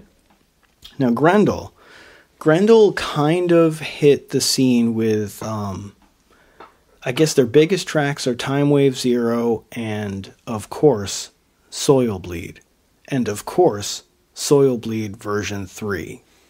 Right, these are songs that have been played so much that it's very, very common for them to be banned at clubs. Like, they just were played too much and we gotta stop. The new album hilariously sounds absolutely nothing like what you would think of when you hear Grendel. Like, when you hear the name Grendel, completely different. I can most sum it up by the song... I think it's... again, the album is Ascending the Abyss, and the song, I think, is Feet on Broken Glass, I think. I'm drunk, so I might be wrong, but whatever. And it sounds like Devo covering a Nine Inch Nails song. Oh. And so, like, it's... I think the album on the DAC, the Deutsche Alternative chart, is actually one of their bullet albums. Like, it's coming up, but I kind of find it like it's weird enough that I find it humorous. Like, it's a humorous album to me, and I don't mean to be a dick to Grendel about it. It's just like so not what I was expecting that I laugh reflexively. But it's enjoyable. Yeah, it's a fine album. It's it's wacky. Okay. But cool. yeah. So that's my musical stuff. Okay. Let's take a break and we'll come back with part 2 where we'll spin the wheel of topics and we'll have drink number 2, which is, let's give a preview. Yeah. So What like is it? Let's start by saying thanks for joining us for this first part. And in the second part, we're going to hit another drink, more topics from the Wheel of Topics. And the drink is the Spark Plug something. We'll decide while we urinate, I guess. Something like that. Yeah. All right. Cool, man. See ya. 12 serious crimes reported every minute, 17,000 per day. We can respond to around 6%. Which 6%? Your show, rookie. You tell me. Peachtree's multiple homicide. Straight to control. We'll take Peachtree's. Copy that. Welcome back to 2 Cups of Blood. I feel really refreshed from my powder break. It's nice. Yes. Taking a moment. So part 2, we have our second cup. Drink number 2 is... Well, okay, so it is based on the original drink, the Spark Plug, which was a simple special of cherry vodka and tonic. The way we elevated this one was to use the Jewel of Russia Berry Infusion. Now, Yes. What do you know about that particular spirit? So Jewel of Russia Berry Infusion I found in the only liquor store in the area that I know of that carries Jewel of Russia, which I highly recommend you find one in your area because it's damn good. They had a very dark red bottle called Berry Infusion, and when you picked it up and shook it, it had actual berry chunks in it, which can be somewhat intimidating, but it's kind of a cranberry infused vodka, and it's a little weaker. I think it's about a 20% alcohol content. So Okay. it's a fine drink on its own, in other words. It's actually pretty good. The tartness of the berries is there, but the very smooth vodka base it smooths it out and makes it somewhat refreshing. So it's not a vodka you could store in the freezer because it would probably solidify on you. Yeah, there's probably not quite enough alcohol there. Yeah. So what we did is we took that as our berry base and our vodka, and we added some tonic, equal parts vodka to tonic. Yep. And then to give it some cherry, we used the cherry. Yeah, Woodford Reserve Spiced Cherry bitters. Exactly. So we added 1 drop of that particular bitters per shot of content, not Yes. alcohol. Right. Equal parts vodka, tonic, and for each one of those 1.5 ounces, we added a drop of bitters. What's interesting is that the fragrance of it has changed significantly from when we first made it. Like, just by nature of being cooled, I feel like the cherry is not leaping out as much. Yeah, I get more of the wild berry, the berry infusion flavor. Yeah, exactly. Yeah. Or scent, I should say, not flavor. Ooh. Oh, that is wonderfully drinkable. Now, I'm catching way more cranberry now Yeah, that it's, like, cold. the cranberry is jumping out. This has been chilling in the freezer since we made it before we started. So it's had a good hour in the freezer or more. Yeah. And it somewhat affected the character. So that's a lot of the actual wild berry, or jeez, I keep calling it wild berry. Berry infusion, Jewel of Russia. That's kind of that. The base Yeah. that we have there is really coming forward. But I have to say, it may even be better for it. Like, the cherry has moved out of prominence for me and is like, it's there, but it's not the driver of this drink. But this is a really good drink. If I could reliably get this at a bar, I could see this being my go-to. Awesome. Yeah, it's really good. All right. Yeah, it's pretty good. This was kind of my recipe for the night, so I'm glad this is working out. This is the winner right here. What do you call the what? So what do you deem it? What do you deign the Spark Plug revision? That's such a shit name to start with. But where did that even come? So they vodka tonic? Is that what it was? Cherry vodka tonic for a spark plug. I don't get that. Does this taste like an industrial drink to you? I feel like it has more natural root going on, like a. It's like when you look at a person, you're like, do they look like a goth? You don't fucking know. It's how dark their soul is, not their makeup. So this is a goth ass drink, sure, because it's fucking delicious. Come on. I don't know if it's a spark plug. Fire plug? No. I don't know. Cranberry plug? Does it have to be a plug in some fashion? I don't think it does. All right. Anyhow, this cherry libation, top notch. The Cran-Cherry Express. Boom, just like that. New sensation. There you go. Cran-Cherry Express. Coming through. No, that was great. I wanted to make a quick correction from the last part. It is called PixelDust.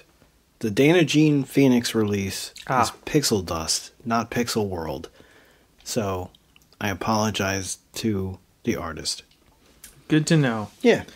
All right, we're ready to spin this wheel. Spin it. What are we going to talk about? Okay, well, first of all, we still have a virtual wheel. Mm-hmm. Is there any effort on the physical wheel? Yes, but productive effort, no. So, like, my big problem is after several spins, when I construct to my usual janky standards, after a few spins, there's, like, problems with the central pin tearing, and I need to grommet the central pin. That's really the long and short of it. But okay, yeah, we'll soon have an actual physical wheel. Should it be clicky? Should it be like? Yeah, you have to hear it. All right. Now you want to go vertical or horizontal? Because we can have like a Price is Right type thing, or like gosh, yeah. Yeah. Oh, I didn't even think about that. I was thinking about a vertical but still two-dimensional, but I didn't even think about that like thing. That you don't have to go that far. That's okay. That's extreme. It's a little extreme. It could make a good, photographic compliment. Oh yeah, that is good. Well, we'll see. But for the meantime, we have an app that we're relying on. Yes. Is it clicky? Does it make sounds?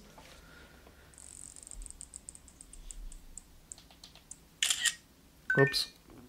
All right. That was me also hitting the wrong button to take a photo. Take a picture, it'll last longer. Which we don't fucking need. Anyway, we landed on a topic that you suggested called gatekeeping, which maybe we're drunk enough to talk about. It's tough. We kind of touched on it a little bit with the with our sensitivity around the Dakota song, but I think it's a problem. It certainly is. I'll be the extremist here. It is a sickness in the culture where people feel like they have such dedication to the purity of a culture that they try to lock people out and try to criticize other people for doing the culture wrong.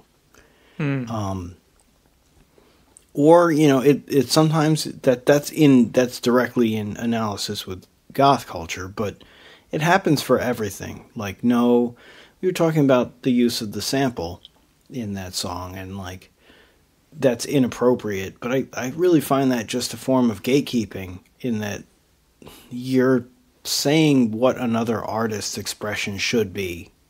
And that's, I don't agree with that, but I do think it's a problem where, is it an overplayed problem? I don't know. What do you think? Well, let's set a context, right? So are you talking about club nights spinning or refusing to spin certain songs? Are you talking about patron dress and behavior? What are we going to focus on? Oh, it's tough. I mean, they're all different. I mean, they're all kind of different topics and different, like, nuances. Like, when a club night bans a certain, if there's an enforced ban on certain artists or certain tracks, The only time that I understand that, the only time I actually kind of can endorse a band is I know that there's an infamous list of banned tracks from Das Bunker in LA. And they're not banned for the sake of them being good tracks or bad tracks. They're just so good that those are the only tracks that get requested from that artist, and they feel like the rest of their catalog is ignored because only those tracks are requested. Okay, so and every playlist becomes the same if you keep playing those songs. Right. So, like, you know, you have like Rotter who has Exterminate, Annihilate, Destroy, and that's what everyone knows, and people will request that. But there's so many other Rotter really very talented, and they have so much more to offer. Same thing, you know, like we mentioned Grendel last time. There's just such a varied library that to limit them to just one of their songs is kind of it's a shortcoming. So I understand that. I understand, like, there's better to be had if you're willing to, like, be flexible. That's acceptable. What I have a harder time with is when an artist or a track gets banned for other reasons, where, like, someone knows something about the artist and has done research and finds them disagreeable, and for that reason they go ahead and ban their catalog. I don't know that it's like an artist, or I don't know that it's an audience requirement or even a DJ requirement to do that research. Right. I think some people have a sensitivity where if they hear something about an artist, they have to take some kind of action. And,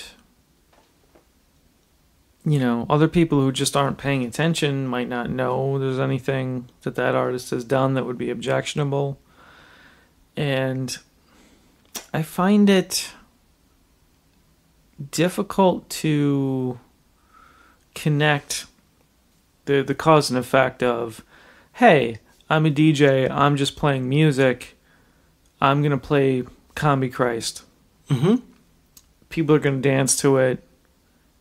They're not going to necessarily buy it.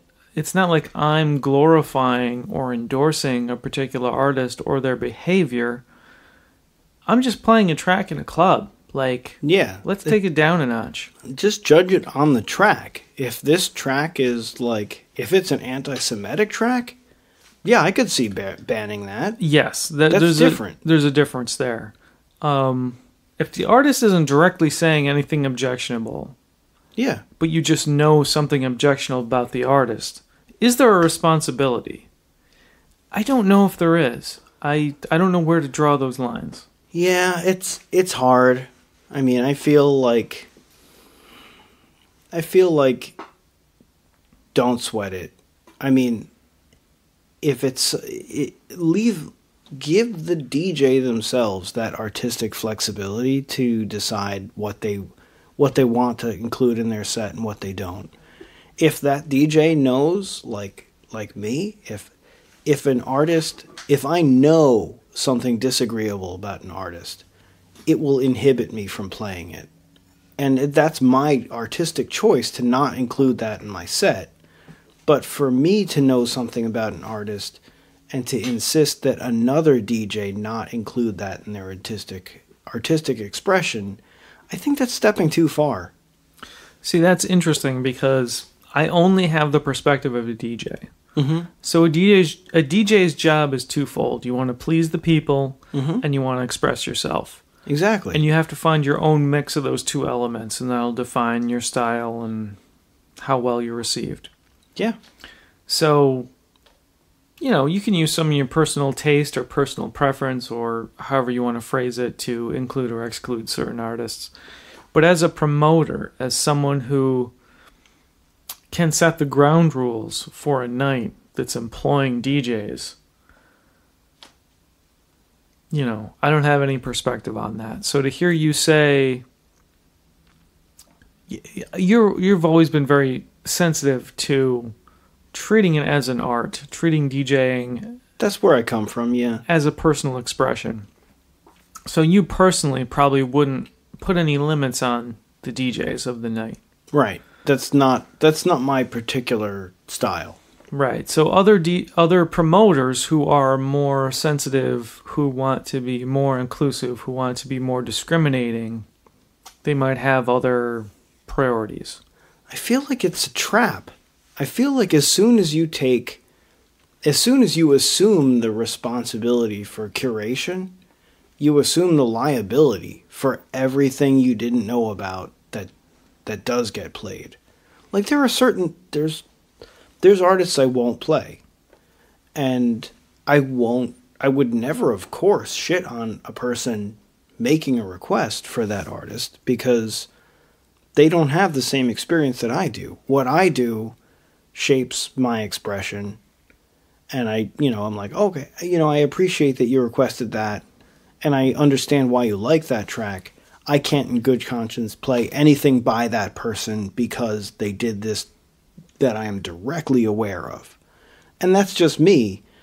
I think that, like, when you start dictating that to your DJs as a promoter, it's like, oh, then I'm taking responsibility for everything that they possibly play that I didn't directly, explicitly ban. Yeah. It just seems like it's a liability nightmare. So you let the artist decide how they're gonna craft their set list, I think. Yeah. It's a tough one. Like, I don't know. Like, I can think of some hypotheticals. Like, what if it comes out that Peter Murphy is a terrible, terrible person for some reason, right? Yeah. Are we going to ban Bauhaus? Like a touchstone of the genre? That's yeah. I mean, obviously my perspective is like, of course not. However, I wouldn't criticize a person who, like, got beat up by Peter Murphy. Like, that they don't want to play his stuff. Like, right. I wouldn't criticize that at all. Like, oh yeah, he beat the shit out of you in a parking lot. That is completely reasonable that you want nothing to do with that person. I would love to see Peter Murphy's, like, crazy bat-style martial art, fighting style. That would be interesting. He would be very dangerous in a parking lot. Specifically a parking lot. Fair enough. Yeah, I mean, we've talked about trying to separate the art from the artist. Yeah. There's great art you can appreciate without endorsing the artist's behavior. And when you're talking about a band, it's like, okay, are all those people terrible people? Is it just one person who's a problem? Like, there's more than one voice in a cooperative art collective, if you will, that is what most bands are made up of. It's multiple people. So if the drummer from, band X is a piece of shit, do you have to do about it? Aren't you screwing those other three people who are valid humans? You know what I mean? Very true. I mean, I'm gonna look from the other perspective for just a second. So say you're a promoter and you're hiring DJs, and there's this controversy over, just we mentioned Combi Christ before. This thing where Combi Christ had some questionable content that they came out with that sort of implied a pro-Nazi? Is that the controversy that was there? Something at least not anti-Nazi. I thought it was misogynist. Well, no, they've always been misogynist, and their fans have easily overlooked that before. Okay, I don't know. I think it was anti-Semitic. But anyhow, so, like, there's this, like, news bid, and as a promoter, that right now the public is very, like, looking at and aware of this news, regardless of whether or not anyone actually knows the people in Combi Christ and can actually say, like, no, like, Noctmar is a really good example. they very explicitly use this incredibly charged imagery. They're using imagery that is you react to. Now the question is, artistically, are they making the decision to do that separate from the anti-Semitic associations that you would make with like that style of uniform, or do they just, or is their artistic expression of like, you can't help but feel something when you see this, and we're going to use that. It's not an endorsement of like that ideology. It's just an understanding of the power of that imagery. So right. It's really complicated. And to say that like you can't 100% make the correlation between Nachtmar using things that are evocative of Nazi imagery and being Nazis. You can't really make that correlation. But in an effort to be sensitive, you say, we don't want to take the chance. We're gonna ban Nachtmar. It's hard because as a promoter, you don't want to come down as on the side appearing to be a Nazi sympathizer. You want to be inclusive, but at the same time, I don't know. I find it really difficult to pass a judgment as if you know the full story when you don't. Yes. Yeah, I hear you there, and I feel like this is an issue that's fairly new. I don't feel like people worried about this 20 years ago. There just wasn't as much of a consciousness. I think it's social media that's made stories and quote-unquote news of this type travel quicker, and there's an increased sensitivity today to anything that might be objectionable or exclusionary. Mm-hmm. So, yeah, it's kind of a new thing. It's a recent issue. It's funny because when you look at Combi Christ, and they have always had tracks that are really I won't say disagreeable, because while I find them disagreeable, I can't say that anyone else would disagree with them. But I can say they were definitely problematic. Like, there were some problematic tracks, and the solution was, I give feedback to the band. I don't play the tracks that rub me the wrong way, that give me the wrong sentiment. I play the tracks that are, like, the Kill V2 is sort of like Combi Christ, Psytrance, like, it's different. It doesn't do anything that's misogynistic. That track, that expression, is a good expression, and I used it. I won't, for lack of a better title to fixate on, there's a song called Fuck Machine that I won't play. It's just really offensive to me, so I won't play that track. I don't care if someone else loves that track. I won't judge that person for loving that track because I'm not that person. I don't know how they're interpreting that. I just know for me, it makes me uncomfortable. I'm not going to dabble. Fair enough. Yeah. So ready to move on? Yeah. That's enough. I think. I don't know what fine. else. Yeah. I think I just wish people were really open that not everyone has the interpretation of things that they have.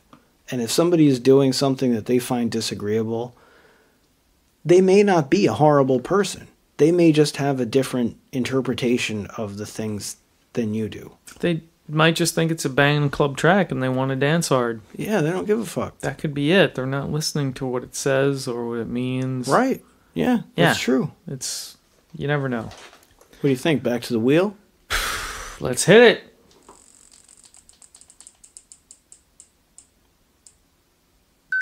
Oh, crap. Oh, crap. Well, what now? So it landed on What Is Goth. Oh, okay. Well, it's an adjacent topic. Let's talk about... Fuck all, man. That's a really hard topic, though. Especially today. 20, 30 years ago, you could define a goth culture, a goth aesthetic goth aesthetic in music that was somewhat, maybe uniform is the wrong idea, but somewhat unified, somewhat identifiable. Certain looks were, you had from the punk end to the more refined end, but there was it was easily identifiable. And I feel like today, goth culture is, at least in our area, which is the only thing I'm familiar with, is like kind of east, northeast coast up into Montreal. Yeah. Very inclusive, accepting, expansive. You can't necessarily pull on those same common threads between people. You can't necessarily visually identify someone who's into the goth culture. Certainly the music is much more varied than it has been in the past. I feel like, there's always been this thing about Albany. And Albany specifically, I would consider gutter goth and proud, which is like anything that would be a tight constraint on the definition of the term goth is thrown out. And if you like the music of this culture, if you will look forward to hanging out with people who are expressing, it's any range from people who are dressed as robots to people who are dressed as fairies to people who are dressed as cyborgs, to vampires, to werewolves, to anything. Like people who are expressing themselves, you're like, I feel at home with these people. Yeah, fuck it, you're goth, sure. I'm not. Why would I stop you from how you choose to identify? Right, and maybe you're not only a goth, but you enjoy this space, you enjoy this music, you enjoy this aspect of the culture, so come on in. Yeah. That's what it's all about around here. Now, I don't know if that's different out on the West Coast, down south, in the Midwest. I have no idea. Yeah, it ties into gatekeeping, where people... I think there's this notion where people think that there's this pure, unadulterated form of the thing that they love. And they strive for that, but I think the truth is it just doesn't exist. We live in a world of intermingling culture, and you can't be a vampire goth hating on cyber goths. It just is it's dumb. It's all moved on. Yeah. Yeah, maybe that was a valid feeling 10, 15 years ago, but things have been moving and changing, and the more young people come in with more different cultural references, different interests, different ways to express themselves, the more the culture keeps changing and evolving. I don't really understand the point of view where, just for instance, someone plays this song and they're like, oh, this is a really cool goth song, I really love it. And then someone feels compelled to tell them, well, it's not really goth, it's more post-punk. I don't get, who has the authority to say, where exactly the line should be drawn between those things that are, pretty obviously related? Yeah. I don't know. But yeah, I mean, post-punk isn't a label, it's an envelope that many things fit in, right? Same with goth. Yeah, I mean, it's like saying 80s and beyond. It's really a huge, it's just too big to be considered a restrictive thing. Right. Yeah, so, and it's even trickier because I think goth is well within post-punk, and it's also before post-punk, because goth kind of started, so I guess the theoretical layout is punk is a reaction to disco, and goth is a reaction to punk. And to say goth is post-punk takes away from the punks who were actually proto-goth who developed that. So I think people just need to relax on looking for a pure form of something and just really be amazed at the art that's out there. There's so much overlap of each aspect, like the evolution through so many other subgenres. It's very hard to draw those hard lines, so punk overlaps with goth, overlaps with post-punk, overlaps with new wave, overlaps with industrial and everything else that was happening. There's no pulling apart those threads. They're tight woven, yeah. Exactly. So I wouldn't sweat it. Yeah, I mean, I can speak a little bit better to punk than I can to goth, which is ironic because I don't identify really with the punk culture, but I have done enough academic reading on it to say that, like, this reaction to disco had so many different forms because you had things like Blondie that specifically was referential to disco in the form of punk that they were, and you had Devo that was like very different from disco, and you had the Ramones, and you had the Clash, and you had, like, to some extent the Sex Pistols. The Sex Pistols are a weird thing because they, like, people will cite the Sex Pistols as sort of like the first boy band, which was a constructed element. Yeah, that's true. To catch a wave. Mm-hmm.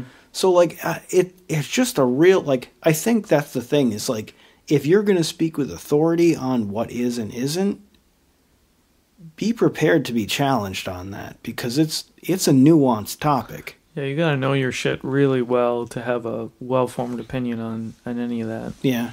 And there's a lot of shit to know. Oh, yeah. But, I mean, today, new music, like the band Alice that came through town a few months ago, they have a certain goth aesthetic. I don't know if they would describe themselves as a goth band. I would actually go so far as to say that I'm ready for your criticism. I'm ready for it. But I would actually consider Alice jazz. And yeah, no. Well, I say this having purchased their entire catalog. Okay, like you've heard more than I have. Right. So I see where they're coming from with certain things, and I think that, like, the sensibility that they're bringing to a lot of their tracks comes from their jazz influence rather than, like, more so than anything else. And I'm going to say it is, like, the only jazz that I actually like. Like, interesting. But I guess, yeah, they're still goth. I don't, whether they have jazz influence or whether they're predominantly jazz, which they're not. But even if they were predominantly jazz, I would still call them goth because they tick the marks that easily put them into that field. That, like, yeah. And I would say when you talk about the overlap of jazz and goth, what comes to mind for me mostly is trip hop, which maybe some people have just left behind, like, oh, that was 90s, we're past that. It's still very much alive in me, and I always connected with that sound. And it comes from jazz and hip-hop, and I just feel like the stripped-down nature of some of it, and, Portishead and Massive Attack, certainly Massive Attack's Mezzanine, has this very goth, it just fits in. You'll hear Wandering Star is a big song around this area. People respond to it. People still want to hear it. Mm-hmm. And it's been that way for 15 or more years. Certainly Massive Attack's hits, Angel and Teardrop and a few of the other ones. People still respond to those. They seem to want to hear it. And I feel like there's a goth aspect or aesthetic to some of that stuff. It's one of those overlaps that just fits in and it can really work. I don't know. It's interesting to me. Yeah, I don't see what is gained by excluding, like, okay. So, like, sometimes when you look back at things that you've done, you find them kind of cringy. Mm-hmm. And what that really means is that since the time that you did that, you've grown. And so you have a different perspective than you did then. But I'm going to say that one of the nights when I was DJing, and it was like the first song, the very first opening song, I played The Police, Invisible Sun. Because to me, that was a goth song. Whether or not they're a goth band, like the themes and the feel of it, that was appropriately goth, especially at 9 o'clock when there were 3 people in the club. Where like I'm sharing like a little insight of, isn't it interesting that the culture even seeps into bands? I mean, arguably, I don't know, the Police kind of started out as a punk band, but, you know, it seeps into that, and the culture is bigger than what you might think. So, like, yeah, I think trip-hop is, yeah, it's absolutely, I think it fits under the umbrella, no problem. Have you ever had any personal, like, probably not criticism, because your sets are always really good. But have you ever had your set challenged as like, oh, it was a great set, it wasn't really goth, or like somebody with that kind of comment? Not super hard. I think there's and very old school death rock contingent that wants to hear more of that. They would be comfortable with more Misfits and more of the abrasive, you know. I consider a lot of old Christian death somewhat abrasive. Romeo's Distress is my favorite track from the first record. But, you know, there's certain people who want to hear Southern Death Cult. They want to hear some of that old, rootsy, more punky, rocky thing. And that's not necessarily a big part of my aesthetic. So there's certainly people who could use more of that. Certain people want more Cure tracks. Certain people want more Ministry, you know. I think there's small criticisms. I don't think I've been called out for being, well, that wasn't goth at all. I don't think I've ever heard that, but I would pay you a compliment that, like, you really have, like, historically covered a really wide, like, map of what is goth.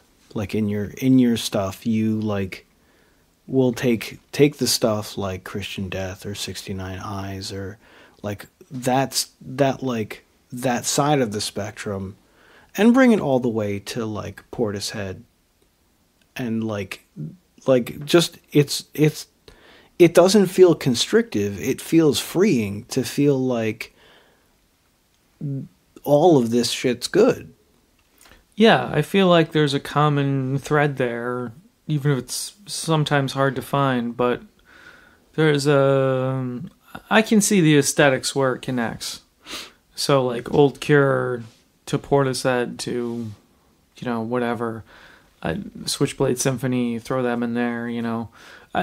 You know, if you're going to talk about a goth band that threads the needle from goth to a trip-hop transition, I mean, that's Switchblade Symphony. That's exactly... as soon as you said Switchblade Symphony, I was like, well, there you go. There's your bridge. Yeah, exactly. There you go. I mean, that's the road they were going up, and that's kind of the road I want to be on to an extent as an artist, as, you know, the Velocity music I try to make is inspired by that early Cure, like 17 seconds, very minimal guitar, bass, and drums, stripped down stuff that's very goth, very early, like proto-goth. Plus, you know, Portishead, Dummy, that kind of sound. And I want to marry those two things somehow, and I don't feel like I've achieved that yet, but that's kind of my inspiration a lot of the time. Well, it's going to sound... So I'm going to start with a drunken, like what sounds like not a complimentary thing. I hope you never achieve it. Because I hope you're always pushing towards it. Yeah. And I think if you feel like you've achieved it, you won't continue to push towards it. So I really dig what you do. So cool. Yeah, I hope I hope you continue in that pursuit. I won't be as critical to say like I hope you fail. I hope you never get there. but I hope you continue in that pursuit. Well, thank you. I'm gonna try. It's slow going, but I'm still trying. Yeah, there's I just realized, like, thinking back, there's some fucking great Switchblade songs. Yeah, for real. There's a bunch of them to choose from. The whole first record is pretty much gold. The second record I really like the sound of, the feeling of. And yeah, I'm not as connected to the third record, but a lot of that stuff is good. And then they have a few other releases that sort of compile some live tracks and some other things. Yeah. But it's fun. They were a great band. And yeah, fantastic. if they ever came back together, I'd love to hear it. Well, we never know. Who knows what they're doing? Ready for another spin? Do it. Hit it. I finished my drink like instantly. It was so good. Yeah, the second cup I finished myself, and bam. It has an effect, I have to say. Yeah, good shit.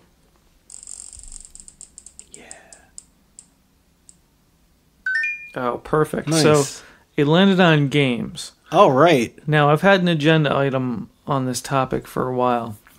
I bought the PS4 version of Call of Cthulhu. Okay. Which I feel like is something a lot of people might be interested in. Yeah. So the video game Call of Cthulhu that came out recently, I forget the name of the development studio. But I have to say I was excited for it. I was extremely pleased that something like that could be made and enjoy a wide release in this day and age where, you know, H.P. Lovecraft's works just seem to be gaining more and more momentum, which I think is great because that stuff I've really enjoyed. It's been a comfort to me. The video game, unfortunately, I can't say I had a great time with. So there are some issues. Writing-wise and the story, it kind of... There's a certain pace to it, which is very slow. And at one of the later chapters, it takes a quick upturn. Like, you find out a bunch of stuff, and they kind of almost skip over some things. It's very, very quick. So there's a bit of a pacing issue at the end. Okay. I can get past that. That's okay. More frustrating is some of the control kind of interactive, just the general nature of the game. So the controls are not great. The gameplay gets quite frustrating at times. There are some scenarios where you don't have a clue what to do, and you have to use trial and error and die over and over and over again before you figure out the right thing to do. And in sort of a point-and-click adventure detective game, that's not a great mechanic. Yeah, there should be a mechanism where you have a clue of what you're supposed to be doing. And in a couple places, there just isn't. Now, I'll take it back to, like, original Legend of Zelda, where there was a portion where you had to literally drop a bomb on every square of the map in order to find where you needed to go. And I feel like that's fallen out of favor, perhaps with good reason. Yeah. Without talking about spoilers, there's a very similar part in this game where, you know, it's not bombs against the wall, but it's something else where you have to try and try and try a bunch of different things, and you don't understand which one is the right one until you happen upon the right one. Oh. And it's sort of random. Yeah. Not completely random, but you don't have a way to know.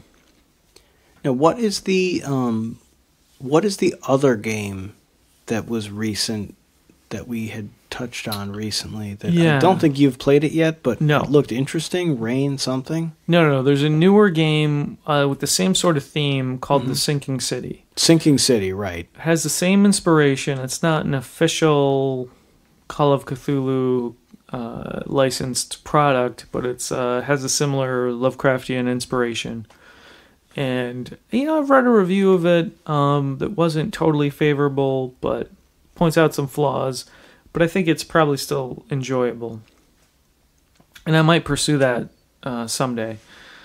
But for Call of Cthulhu, you know, the gameplay issues really start getting worse and worse towards the end of the game. There's a graphical deficit. It looks bad, especially. It's bad.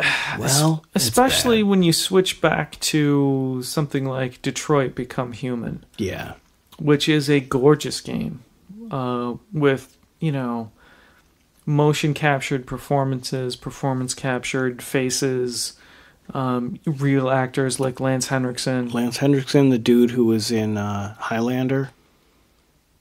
Hank. Oh, yeah. He was Kurgan in Highlander. I can't remember what his actual name is. He does a lot of like Chevy commercials. I used to know his name. He was the voice of Home Depot. Was he?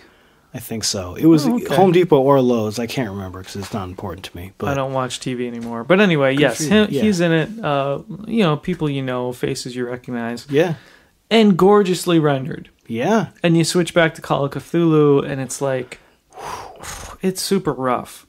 And, you know, if you have an entertaining game with a great story, you can get past those issues. Yeah. It's not enough to overcome that. So there's some gameplay awkwardness and frustrating aspects. There's a graphical deficit. But perhaps most problematic, two things are very problematic. All right. There's a mechanic or a graphical thing where when you make certain choices, there's an indicator that says this will affect your destiny.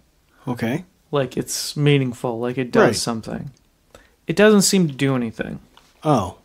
It's kind of a lie from what I've seen. Okay. So the missus and I have both played through this game, and those indicators don't seem to mean a goddamn thing. So it's a lie to the audience, ethically, and as well as tough. In a gameplay sense. I have a problem with that. So that's a big problem. And then the other problem is at the very end of the game, no matter what you do, you seem to have the same three choices. And what that equates to is 3 endings to the game, 2 of which are, I'll just say, short and unsatisfying.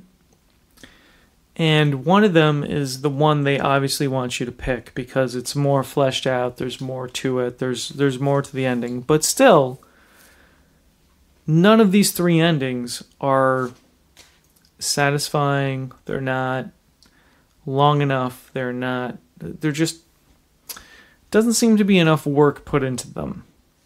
And it just doesn't, it's just not satisfying. It just doesn't feel, the whole slog to get to this one thing, it just doesn't feel worth it. So, Call of Cthulhu, I'm happy it was made. I'm happy it could have been made. I'm not happy with the final product.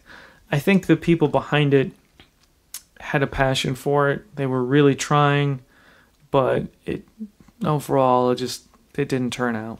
So, I actually, on the topic of games in general, and I'm interested in what if you happen to notice this, but when you first got the game, did you get it? Was it a launch release that you picked up or a secondhand? Like, or was it a bit after? It was a little after launch, but I bought it new, I believe. Okay. Yeah.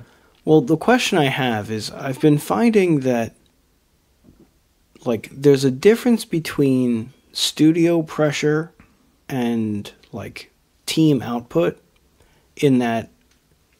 So say you first purchase a game, you pick it up at launch, and at launch you put it into your game system and you try to play it, and it says there's an update available. That's always the circumstance. There's an update available. So you say, okay, yeah, sure, I'll get it. You know, when you see a game and the update available is like 100 meg, you're like, oh, okay, 100 meg, they just tightened up some dialogue or something, or they found like some quest lines that led to trouble, so they fixed that before it hit release. When your update file is like 4.5 gig, you know that for the past 3 weeks from when it was released to get pressed, to when like the official launch time came, those developers were working like fucking crazy to basically fix the entire broken game in time for launch. And it's like I know too many video game developers to not feel like a huge like, oh shit, these poor people, when I see a 4.5 gig where I was like, okay, so they released this game with a fucked up story, fucked up textures, maybe the music didn't work, who knows how it was when they finally shipped it out on the CD. And the CD is basically like whatever that DVD is, it's worthless. It's just the key showing that you really bought it, and what you download is the actual game, because what's on that disc is garbage. If you tried to play that, you'd be really unhappy. So I was curious whether or not you think Call of Cthulhu was one of those ones where it maybe should have been one of those games that had a 4.5 gig download to fix things that like they just didn't have the budget when they pushed it out. That's how it was. That's what it, when it launched, that's what it was. I don't think it was a launch issue. I think it was a studio that didn't have a lot of previous experience producing a title of this caliber. The graphical issues, I don't think there was a way around that. The gameplay issues, just everything about it that I didn't like felt baked in from the beginning. No. Like, it could have been better. Like, for sure, they had some original story elements. I'll say that. They had some things that were different. They tried to add to the mythos a little bit in a respectful way.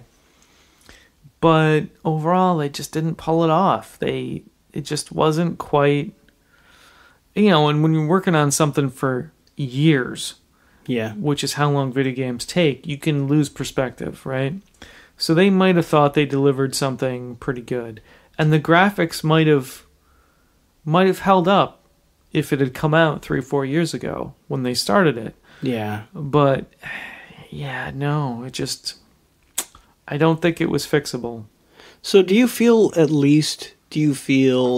a sense of like, not exactly happiness, but at least some sense of satisfaction that you supported a title that may, that support may actually convey into better Lovecraftian? I think it's a great universe, and there's so much that could happen with it that I feel like is viewed as just a little too out there for most studios to like tangle with. I think that's a great silver lining to find, and I hadn't thought about it that way. When you put it like that, yeah, I'm happy to contribute to the cause. I just wish it was more satisfying, enjoyable, whatever. But yeah, I will say, so like on the topic of the satisfaction in a dissatisfactory game, do you remember when the Evil Dead came out, the Evil Dead game, and it was the first game that I actually saw rated with a turd. What? Like, okay, let's say, first of all, you're talking to a mega fan, so I can tell you there was 3 or 4, at least 3 different Evil Dead video games. I think I'm talking PS1, PS2, PS3. I think I'm talking about original Xbox. I don't know that that far. I think it was Evil Dead Hail to the King. I can't differentiate that one right now. So yeah, I mean, it's really not important. The first one was probably dog shit. I'll give you that. There were things that were, they were frustrating. There were things that were like problematic playing, like some difficult mechanic faults. But at the same time, I feel like sometimes those faults can be endearing. When you look at a game like Dark Souls, or Demon Souls was the original title from Japan, like, part of what makes that game so hard is, the camera may swing into a wall and you can't see what the fuck you're trying to do. And you just take it in stride that, like, sometimes the game is, like, beyond hard. It actually crosses into impossible, and you just gotta roll with it, and you try again. Which is, like, weird to, like, not condemn a game that has that kind of like, but the camera is inside the enemy. I can't see anything except his floating teeth. Like, what the fuck? That's rough. But I mean, it sounds like the Call of Cthulhu was not bad enough to be like comical and endearing, but bad enough to just frustrate you. Yes, I would say a big yes to that. We're getting close on time here. Do you want to take a last spin and? Yeah, we'll do one more spin. Let's go for it. Quick topic. Yeah, quick topic. Let's see what we get. I got some things still in the clip, but I can save them if. All right, beautiful. We got to my favorite topic. Mechno's my workbench. All right, so I'm gonna like lean into this real quick. So like the two adjacent topics are club lighting and what I'm working on. I'm not promoting anything currently, but I've recently had a renewed interest in building light fixtures. And I actually hope to be able to link soon, like some tutorials to like, you need lights, and this is what I suggest. So there's a couple different ways. We're talking like club lighting. Club lighting, right? Yeah. So like you can certainly, Chauvet and American DJ have. You're gonna look at it and you're gonna feel like this thing's $13 on eBay. This is a piece of junk. But if you think about it, that $13 piece of junk that has DMX ports that don't actually work is still better than static lighting on your dance floor if you're promoting an event. Because when nothing in the environment is like enticing people to dance and like really seducing them to the dance floor, it's super hard to get people out there to really like, people want to bathe in the environment that you're creating, and like the lights that you pick are really important for that, but it doesn't have to be a really super expensive element. So, I mean, my current project is I'm doing a run of microcontroller based, and this sounds way more like imposing or intimidating than it is. I'm stupid and I can do it. Microcontroller based lighting that will tie into DMX control. DMX, for people who haven't heard the term, it's a lighting control protocol that is professionally used that allows you to pick up a controller with all these different sliders and pick a different lighting fixture and key its configuration to different colors, or in the event of a motorized fixture, the direction and things like that, and then save that as a preset and then swap between different presets. I find it like it's a really useful protocol. So the project I'm working on right now is to take LED fixtures that consist of, anywhere up to 150 to 300 LEDs and make them remote controllable via a DMX controller. So we'll see how it works out. I'm optimistic. The stuff is not expensive. I mean, you say, a microcontroller project and, you think it's going to like be ridiculous, but I'm like trying to bring these fixtures in for under $25 per piece. And I think it's going to work out. What's the overall picture? Like, what are you trying to construct? What's the end? So my favorite form, it's like, okay, you want something durable because drunk people are not careful people. You want something that's cheap because even if it's durable, drunk people are resilient, like destructo bots who will find a way to break shit. Yeah. So like what I found as a really good enclosure is they're the thin plastic tubes that are meant to enclose professional installation of fluorescent lights. So they make these 48-inch tubes that sort of sheathe the fluorescent light. So if somebody hits it and it breaks, it doesn't shower broken glass all over people. It just keeps it all in this plastic tube. the nice thing is they're like $4 each. They're 48 inches long, and I don't know. They're flexible, so they're as durable as whatever you put into them. So like, you can bop someone on the head with it, and it's just goofy. It's not dangerous. But so I'm thinking of that form factor, and I'm starting to dabble with the real cheap end being like one of those stupid, what do they call those remotes? Dimple remotes? I don't know. It's like those cheap remote controls that don't actually have buttons. They just have like a sort of flexible surface that you like press the bumps on the front. I know you've seen them. In the club? In like everywhere. And I guess maybe I deal with jankier parts than most people, but I think that's true. But yeah, so like there's a thing where like it sort of is like bubble wrap kind of. There's like bumps that you actually physically depress to make your contact, and that triggers a button press. But it like is the hallmark of like a really cheap ass remote.